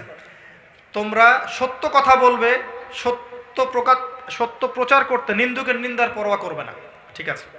এবং আমি যখন তোমাদের কাছে যাব হিজরত করে, আমাকে এমনভাবে হেফাজত করবে যেমন করে তোমরা তোমাদের স্ত্রী সন্তানদেরকে হেফাজত করো। তারা বলেন, ঠিক আছে। কিন্তু ইয়া রাসূলুল্লাহ, ফামা লানা ইযা ফাআলনা যালিক, হে আল্লাহর রাসূল সাল্লাল্লাহু আলাইহি ওয়াসাল্লাম, আমরা যদি এই কাজগুলো করি তাহলে কি পাবো আমরা? নবী সাল্লাল্লাহু আলাইহি ওয়াসাল্লাম বলছেন, আল জান্নাহ, তোমরা জান্নাত পাবে। এর পরের বছর নবী সাল্লাল্লাহু আলাইহি ওয়াসাল্লাম সাহাবীদেরকে নিয়ে হিজরত করলেন। আগে সাহাবীদেরকে পাঠিয়ে দিলেন, তারপর তিনি হিজরত করলেন। হিজরত করার পরে মদিনায় একটা ইসলামিক স্টেট গড়ে উঠলো। এখন কিন্তু আমরা মক্কায় নাই, কোথায় এখন? মদিনায়। মদিনায় রাষ্ট্রের সবগুলো সংজ্ঞা পূরণ হলো। এখানে জনসংখ্যা আছে, এখানে ভূখণ্ড আছে, এখানে সভরেন্টি, সার্বভৌমত্ব হলো। এবং টোটালি একটা গভর্নমেন্ট গড়ে উঠলো, যার প্রেসিডেন্ট স্বয়ং মুহাম্মদ সাল্লাল্লাহু আলাইহি ওয়াসাল্লাম। সেখানে পুরো দায়িত্ব তার কাঁধে। আনসার এবং মুহাজির সাহাবীদের মধ্যে তিনি ভ্রাতৃত্বের বন্ধন স্থাপন করলেন। এবং অমুসলিম যারা ছিল, ইহুদি বা অন্যান্য যারা, তাদের সাথে চুক্তি হলো, যেটাকে আমরা মদিনা সনদ বলি। এভাবে রাষ্ট্র এগিয়ে যেতে লাগলো, অর্থনীতি সমৃদ্ধ হতে লাগলো। সারিয়া অভিযান শুরু হলো, সামরিক বাহিনী গঠন করা হলো, প্রশিক্ষণ দেওয়া হলো, সব কিছু করা হচ্ছে একটা রাষ্ট্রে যা যা লাগে। এর পরের বছর আবু সুফিয়ানের কাফেলাকে কেন্দ্র করে বদরের যুদ্ধ হয়ে গেল, যেটা আপনারা জানেন। মাত্র 313 জন, ওদের 1000 জন। এই যুদ্ধে আল্লাহ পাক ফেরেশতা নামিয়ে সাহায্য করে মুসলিমদেরকে জয় দিলেন। সুবহানাল্লাহ। 70টা বড় বড় কাফের শেষ। আবু জেহেল, আবু জেহেল, উতবা, সাইবা, আপনার উমাইয়া বিন খালাফ, সবগুলো শেষ। বদরের কূপের মধ্যে 70 জনের লাশ পড়েছিল, 70 জন বন্দী হলো। প্রচুর গনিমতের মাল আমরা পেলাম। প্রথম বিজয়, পুরো বিশ্ব দেখে নিল একটা শক্তি রাইজ করেছে, যার সামনে আরবের শক্তি টিকতে পারছে না। নতুন একটা উম্মাহ, নতুন একটা নেশন, নতুন একটা স্টেট, নতুন একটা কমিউনিটি, পুরো বিশ্ব দেখছে, এবার তাকিয়ে আছে। তারপরের বছর এবার প্রতিশোধ দিতে আসলো উহুদে। নবীজি স্বপ্ন দেখলেন, যে এই স্বপ্ন দেখছেন তিনি, যে অনেকগুলো গাভীকে জবাই করা হচ্ছে। সকালবেলাতে আবির করলেন যে আমার কাছের কিছু সাহাবী এই যুদ্ধে শহীদ হবে। যুদ্ধ শুরু হয়ে গেল। যুদ্ধ প্রায় জিতেই গিয়েছে মুসলিমরা। একটা ভুল, ওই 50 জনকে বলেছেন গাছে, ওই পাহাড়ের টিলা থেকে নামবে না। তারা মনে করেছে যুদ্ধ শেষ হয়ে গেছে, নেমে এসেছে। পিছন দিক থেকে খালিদ বিন ওয়ালিদ 50 জন ঘোড়সাওয়ারকে নিয়ে এমন আক্রমণ করলো, 2 দিক থেকে মুসলিমরা একদম পিষ্ট হয়ে গেল। পিছন দিক থেকে খালিদ বিন ওয়ালিদ, মুসলিমরা এদিকে সামলাচ্ছে, এদিক থেকে আবার পালিয়ে যাচ্ছিল যারা, এরা আবার ব্যাক করলো। 2 দিক থেকে মুসলিমরা মাঝখানে। মুহূর্তের মধ্যেই 70 জন সাহাবী শেষ, শহীদ হয়ে গেলেন রাদিয়াল্লাহু আনহু। এখনো মদিনায় যান, উহুদ পাহাড়ের পাশে একটা ঘেরানো জায়গা আছে না, ওখানে এই ঘটনা ঘটেছিল। ওখানে দেখবেন হামজা রাদিয়াল্লাহু আনহুরও কবর আছে। এই যুদ্ধে হামজা রাদিয়াল্লাহু আনহু শহীদ হয়ে গেলেন। মুসআব বিন উমাইর, আনসারী সাহাবীরা অনেকেই শহীদ হয়ে গেলেন। মুসলিমরা এই যুদ্ধে পরাজিত হয় নাই, সাময়িক বিপর্যয়ের সম্মুখীন হয়েছে। স্বয়ং নবী সাল্লাল্লাহু আলাইহি সাল্লামকে মার খেতে হয়েছে, তার দাঁত মোবারক শহীদ হয়ে গেছে, পা মচকে গিয়েছিল, মাথার এখানে কড়া ঢুকে গিয়েছে, এদিক দিয়ে কড়া ঢুকে গিয়েছিল। যাই হোক, তারা ফিরে গেলেন মদিনায়। পরের বছর মুশরিকরা আবার ঐক্যবদ্ধ হলো। মদিনার মধ্যে 3টে ইহুদি গোত্র ছিল, বনু কোরাইজা, বনু কাইনুকা, আরেকটা হচ্ছে বনু নাজির। এই বনু নাজিরকে আগে বের করে দেওয়া হয়েছে। বনু কাইনুকার সাথে যুদ্ধ হয়েছে, আর বনু কোরাইজা এদের সাথে চুক্তি ছিল, তোমরা আমাদের বিরুদ্ধে কাউকে সাহায্য করবে না। কিন্তু আহজাবের যুদ্ধে, খন্দকের যুদ্ধে পরের বছর এই বনু কোরাইজা মুশরিকদেরকে সাহায্য করা শুরু করলো, গাতাফান গোত্রকে সাহায্য করা শুরু করলো। 10,000 সৈন্য নিয়ে খন্দকের মাঠে কোরাইশরা মদিনা আক্রমণ করলো। এই যুদ্ধে নবী সাল্লাল্লাহু আলাইহি ওয়াসাল্লাম পরামর্শ করছেন, কি করা যায়, আমরা কি বাইরে গিয়ে ফাইট করব নাকি ভিতরে? সালমান আল ফারসি তিনি পরামর্শ দিলেন, বরং আমরা খন্দক খুঁড়ে ফেলবো, ওদেরকে আমাদের দিকে আসতে দিব না, আমরা ওদের এখানে যাচ্ছি না, এখান থেকে ডিফেন্ড করব। আর এই কৌশলটা আরবে কেউ জানতো না তখন। ওরা এসে হকচকিয়ে গেল, যেটা কোন টেকনিক। তারা আর আক্রমণ করতে পারলো না, অবরোধ করে রাখলো মদিনাকে, কিন্তু টিকতে পারলো না। খাবার রসদ সব শেষ হয়ে গেল। আল্লাহ পাক ধূলি ঝড় পাঠালেন, শীতের ঝড় পাঠালেন। এই গজবে ওরা ওখান থেকে পালিয়ে যেতে বাধ্য হলো। শেষ, 10,000 সৈন্য নিয়ে কিছু করতে পারলো না। তারপরের বছর নবীজি বললেন, এই যুদ্ধে আনসারদের বড় একজন সাহাবী সাদ বিন মুআজ রাদিয়াল্লাহু আনহু তিনি শহীদ হয়ে যান। আর নবীজি বলেন, এরপর থেকে আমরা আক্রমণ করব, তারা আর আমাদেরকে আক্রমণ করতে পারবে না। এরপর থেকে নবী সাল্লাল্লাহু আলাইহি ওয়াসাল্লাম আরো বেশি দাওয়াতি কাজ বাড়ালেন। গোত্রে গোত্রে দাওয়াতি কাজ শুরু হলো। এক পর্যায়ে আরবের আশপাশে অন্য যে বড় বড় শত্রুগুলো ছিল, এদেরকে ডিফেন্ড করা শুরু হলো। এবং একদিন নবী সাল্লাল্লাহু আলাইহি ওয়াসাল্লাম বলেন, আমি স্বপ্ন দেখেছি যে আমি কাবা ঘর তাওয়াফ করছি, তোমরা আমার সাথে আছো। সাহাবীরা বলেন সুবহানাল্লাহ। সাহাবীরা এবার বুঝতে পারলেন নবী সাল্লাল্লাহু আলাইহি ওয়াসাল্লাম মক্কার দিকে যাবেন। তিনি মক্কা অভিমুখে রওনা হলেন 1400 সাহাবীকে নিয়ে। হুদাইবিয়া নামক জায়গায় কাফের আটকে দিল, যাওয়া হবে না, উমরা করা হবে না, ফিরে যেতে হবে। এক পর্যায়ে চুক্তি হয়ে গেল। চুক্তির দফাগুলো সবগুলোই মনে হচ্ছে বাহ্যিক চোখে ওদের দিকে যাচ্ছে, কিন্তু আসলে আমাদের দিকেই ছিল। ওরা বলল, আপনাদেরকে ফেরত যেতে হবে, পরের বছর আসবেন নিরস্ত্রভাবে 3 দিনের জন্যে, তারপর উমরা করতে পারবেন। নবীজি বলেন, ঠিক আছে, ডিল। আমাদের কেউ আপনাদের দলে গেলে ফেরত দিতে হবে, আপনাদের কেউ আমাদের দলে আসলে আমরা ফেরত দিব না, ঠিক আছে। আগামী 10 বছর আমরা কেউ কারোর সাথে লড়বো না, ঠিক আছে। সব কিছু মেনে নিলাম। নিয়ে নবী সাল্লাল্লাহু আলাইহি ওয়াসাল্লাম ব্যাক করলেন মদিনায়। ওই বছর উমরা করা হলো না। এবার এখান থেকে দেখেন কি হলো, এই জায়গা থেকে দেখেন। এই যে 10 বছরের জন্য আমরা কুরাইশদের সাথে সন্ধি করলাম, যে 10 বছর আমরা কারোর সাথে লড়বো না, কেউ কারোর সাথে লড়বো না। তারা আমাদের সবচেয়ে বড় শত্রু ছিল, তাদের হাতটাকে চেপে ধরা হলো। 10 বছর আমরা কেউ কারোর সাথে লড়বো না, এবং তারাও আমাদের কোনো শত্রুর বিরুদ্ধে আমাদেরকে সাহায্য করতে পারবে না, চুক্তি। এখন নবীজি সুযোগ পেয়ে গেলেন বাকিদেরকে সাইজ করার। কথা কি বুঝতে পারছেন? ঠিক বাসায় ফিরেই নবী সাল্লাল্লাহু আলাইহি ওয়াসাল্লাম খায়বার অভিমুখে রওনা হলেন। ওখানে ইহুদিদেরকে আক্রমণ করলেন। এবার ইহুদিদেরকে আর এরা সাহায্য করতে পারবে না। হোয়াট এ ডিপ্লোমেসি, মানে কত বিচক্ষণ নেতা, চিন্তা করেন। এবার খায়বারে ওরা আর আমাদেরকে দমন করতে পারলো না, সবগুলো দুর্গ জয় হয়ে গেল। এক পর্যায়ে এই খায়বার বিজয়ের পরে মুসলিমদের সম্পদ বাড়তে লাগলো। খায়বার বিজয় মানেই আলী রাদিয়াল্লাহু আনহু। আলী রাদিয়াল্লাহু আনহুর এমন বীর বিক্রমে যুদ্ধ ছিল এখানে, যেটা ইতিহাস লিখতেও কলম ব্যয় করতে পারে নাই। এক পর্যায়ে দেখা গেছে তার হাত থেকে ঢাল পড়ে গিয়েছিল। বিসমিল্লাহ বলে লোহার যে দরজা, এটা কপাট খুলে এনে ঢাল বানিয়ে লড়াই করেছেন। হ্যাঁ, এগুলো কিন্তু গাল গল্প কেচ্ছা কাহিনী নয়, আল্লাহর মুজিজা, আল্লাহর মারিফত, এগুলো আল্লাহ পাক দেখিয়েছেন। মারহাব নামে একজন যোদ্ধা ছিল, একাই 100 জনের সাথে লড়াই করতে পারে। একটা কোপে তিনি পুরো মাথা দ্বিখণ্ডিত করে ফেলেছেন, আলী রাদিয়াল্লাহু আনহু।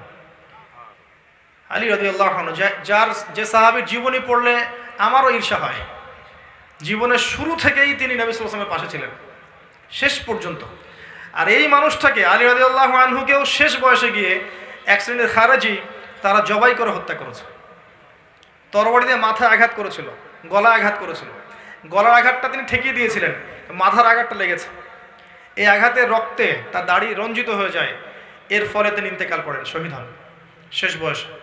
যে হত্যা করেছে সে বলেছিল, সে এমনই ব্যক্তি ছিল অপদার্থ নরধম, যার নাম ছিল আব্দুর রহমান। সে বলেছিল, যে আল্লাহর শুকরিয়া যে আল্লাহ আমার হাতে সবচেয়ে নিকৃষ্ট ব্যক্তিকে হত্যা করালেন। বলে নাউযুবিল্লাহ। কি ফিতনা তখনও ছিল, চিন্তা করেছেন? এটা ওই যুগের কথা বলছি, ওই যুগেও এরকম ফিতনা ছিল। আলী রাদিয়াল্লাহু আনহুর যুগে অভ্যন্তরীণ ক্রন্দল ছিল, খারেজিরা তাকে হত্যা করেছে। যাই হোক, খায়বার বিজয়ের পরে মুসলিমদের আর্থসামাজিক অবস্থা, অর্থনীতির সব কিছু উন্নতি হয় এবং মুসলিমরা অনেক ভূগর্ভস্থ সম্পত্তি পায়, অ্যাসেট পায়, জমি পায়, সোনা দানা পায়, সব কিছু সমৃদ্ধশালী হয়ে যায় মুসলিমরা। এরপরে নবী সাল্লাল্লাহু আলাইহি ওয়াসাল্লাম পররাষ্ট্রনীতি শুরু করেন। রোম সম্রাটকে দাওয়াত দেন, পারস্যের সম্রাটকে দাওয়াত দেন, মিশরের সম্রাটকে দাওয়াত দেন। এই হেরাক্লিয়াস, মুকাউকিস, পারভেজ, এই খসরু, এই যে বাজান, বাইজেন্টাইন এম্পায়ার, তারপরে আপনার এই বাহরাইন, সমস্ত জায়গায় তিনি দাওয়াতি মিশন পাঠান। কেউ কেউ ইসলাম কবুল করেছে, কেউ করে নাই। আরও বেশি বেশি দাওয়াতি কাজ ছড়িয়ে পড়তে লাগলো এবং কুরাইশরা একটা চুক্তি ভঙ্গ করলো। কোন চুক্তি? কুরাইশদের সেটা চুক্তি ছিল যে কুরাইশরা আমাদের নিরাপত্তায় থাকা এই গোত্রকে আক্রমণ করতে পারবে না, কিন্তু কুরাইশরা সেটা করে ফেলল। এর ফলশ্রুতিতে নবী সাল্লাল্লাহু আলাইহি ওয়াসাল্লাম 10,000 সেনাবাহিনী নিয়ে মক্কা অভিমুখে রওনা হলেন। এই সেনাবাহিনীর বহর দেখে আবু সুফিয়ান পর্যন্ত ইসলাম কবুল করতে বাধ্য হল।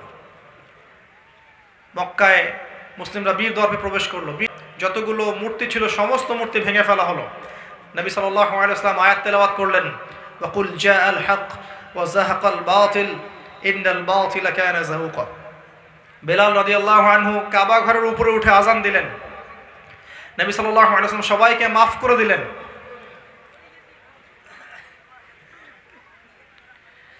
সবাইকে মাফ করে তিনি রাষ্ট্রীয় ক্ষমা ঘোষণা করলেন। এরপরে হুনাইনের যুদ্ধ হয়েছে।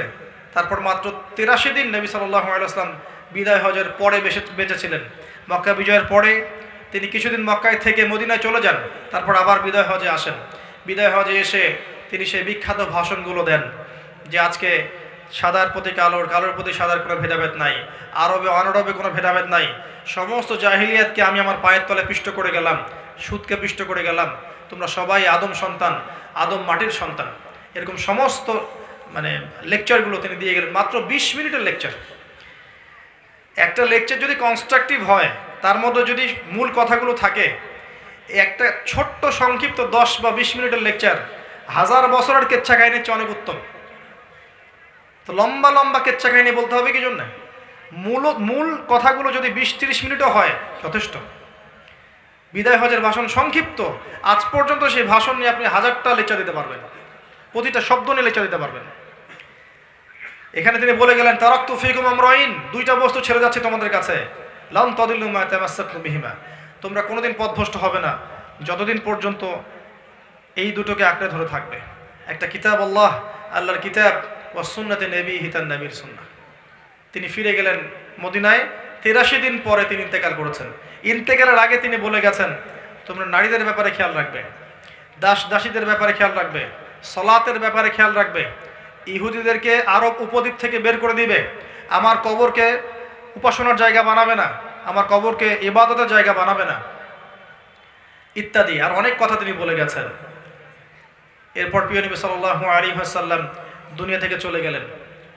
তার পরবর্তীতে আবু বকর সিদ্দিক, ওমর রাদিয়াল্লাহু আনহু, উসমান, আলী রাদিয়াল্লাহু আনহু আজমাইন, তারা একই সুন্নাহর উপরে টিকেছিলেন। আরবের ওই মসনদে বসে সারা বিশ্ব রুল করেছে। পরবর্তীতে উমাইয়ারা করেছে 132 বছর, তারপরে আব্বাসীয়রা করেছে প্রায় 550 বছর, তারপরে আবার মিশরের মামলুকরা করেছে, আফগানরা করেছে, মোগলরা করেছে, টার্কিশ ওসমানীয় খেলাফতরা করেছে, সবাই করেছে। বিগত 100-150 বছর থেকে আপনি দেখছেন ওয়ার্ল্ডের অবস্থা টোটালি চেঞ্জড। কারণ কোরআন এবং সুন্নাহ রেখে গিয়েছিলেন নবী সাল্লাল্লাহু আলাইহি ওয়াসাল্লাম, আমরা সেখান থেকে সরে এসেছি। তিনি যে কাজগুলো করেছিলেন, আকীদা ঠিক করা, পড়াশোনার চর্চা করা, জ্ঞান অনুযায়ী আমল করা, পারিবারিক মূল্যবোধ ঠিক করা, হালাল রিজিক খাওয়া, দিনের প্রচার প্রসার করা, দিনের জন্য নিজের জানমাল ব্যয় করে দিনকে প্রতিষ্ঠার চেষ্টা করা, এই কাজগুলো যখন মুসলিমরা ছেড়ে দিয়েছে, তখন মুসলিমদের অধঃপতন শুরু হয়েছে। অতএব শেষ জামানে এসে আপনি দেখছেন এখন চতুর্দিকে ফিতনা, ফিতনা পরিবারে ফিতনা, ধর্মে ফিতনা, সমাজে ফিতনা, বিশ্বে সব জায়গায় ফিতনাময় পরিবেশে ওই নবী সাল্লাল্লাহু আলাইহি ওয়াসাল্লামের মতো করেই যদি আপনি এই বেসিক কাজগুলো করে করে আগাতে না পারি, আমাদের ধ্বংস কেউ ঠেকাতে পারবে না। যদি করতে পারি ইনশাআল্লাহ তাআলা আল্লাহর জমিনে আবারও দেখবেন আল্লাহর দিন প্রতিষ্ঠা হয়ে গেছে ইনশাআল্লাহ তাআলা। এবং এটা ইমাম মাহদির হাত দিয়ে হবে, ঈসা ইবনে মারইয়ামের হাত দিয়ে হবে। তার আগ পর্যন্ত কেউ করতে পারবে এটা আসলে আমার মনে হয় না। আমি পড়াশোনা করে যতটুকু বুঝি আমার মনে হয় না এর আগ পর্যন্ত কেউ গ্লোবালি করতে পারবে। হয়তো ছোটো ছোটো পরিসরে কেউ করতে পারে, আল্লাহু আ'লাম বিসওয়াব, কিন্তু ইউনিভার্সালি কেউ করতে পারবে না। আই থিঙ্ক আল্লাহু আ'লাম বিসওয়াব, আল্লাহ ভালো জানেন। তবে বেসিক কাজ প্রিয় ভাইয়েরা এখানেই, এই কাজগুলোই করি। আল্লাহ পাক আমাদেরকে তৌফিক দান করুন। অত বড় স্কেলে চিন্তা করা আপাতত বাদ দেই, নিজে ঠিক হই, নিজে ভালো হই, তওবা করি, পাপগুলোকে ছেড়ে দেই, জ্ঞান অর্জনের চেষ্টা করি, আমল করার চেষ্টা করি, নিজের জীবনটাকে মূল্যায়ন করি, সময়কে সুন্দর করে বিন্যাস করি, প্রফেটিক লাইফস্টাইল ফলো করি, প্রফেটিক লাইফস্টাইল। 5 ওয়াক্ত নামাজটা জামাতে পড়ার চেষ্টা করি, রমজান মাসটা কাজে লাগাই, সাধ্যমতো দান সাদাকা করি। আল্লাহর রাস্তায় আমরা চেষ্টা করি আমাদের পারিবারিক আদর্শ ঠিক করার জন্যে, জানা অনুযায়ী আমল করার জন্যে, হালাল খাই, হারামে না যাই। যতটুকু আল্লাহ পাক সামর্থ্য দিয়েছেন কথা বলার বা লিখার বা অর্থনৈতিক বা টাকা পয়সার, এগুলো দিয়ে দিনের জন্য কিছু করার চেষ্টা করি, দিনে ছোটো ছোটো কিছু কাজ করার চেষ্টা করি, সবার মাঝে ইউনিটির চেষ্টা করি, বিভক্তির সৃষ্টি না করি, এবং সব মুসলিম থেকে আমাদের ভাই মনে করি, নিজের একটা জাতির মধ্যে বিশৃঙ্খলা সৃষ্টি না করি, নিজের উপরে যারা আছে সমাজের নেতা হোক, প্রশাসনে হোক, গভর্নমেন্টে হোক, বিদ্রোহ না করি, এগেনস্টে গিয়ে বিদ্রোহ না করি, এতে করে ফাসাদ আরও বাড়তে থাকে। সবার শুভাকাঙ্ক্ষী হই, সবার জন্য দোয়া করতে শিখি, সবার ভালোটুকু নিয়ে শিখি, খারাপটা ছেড়ে দেই, সবাইকে আমার ভাই মনে করি, এই পুরো জাতিটাকে নিজের মনে করি। দেখবেন ইনশাআল্লাহ তাআলা আস্তে আস্তে আস্তে আস্তে আমাদের দ্বারা যতটুকু খেদমত সম্ভব আল্লাহ হয়তো আঞ্জাম দিবেন। যদি আমরা যোগ্য না হই আল্লাহ পাক আমাদেরকে সরিয়ে দিবেন। এমন প্রজন্ম নিয়ে আসবেন যারা ইনশাআল্লাহ তাআলা আল্লাহর জমিন, আল্লাহর দ্বীনের পতাকা নিয়ে এগিয়ে যাবে ইনশাআল্লাহ। আমরা দোয়া করি আল্লাহ পাক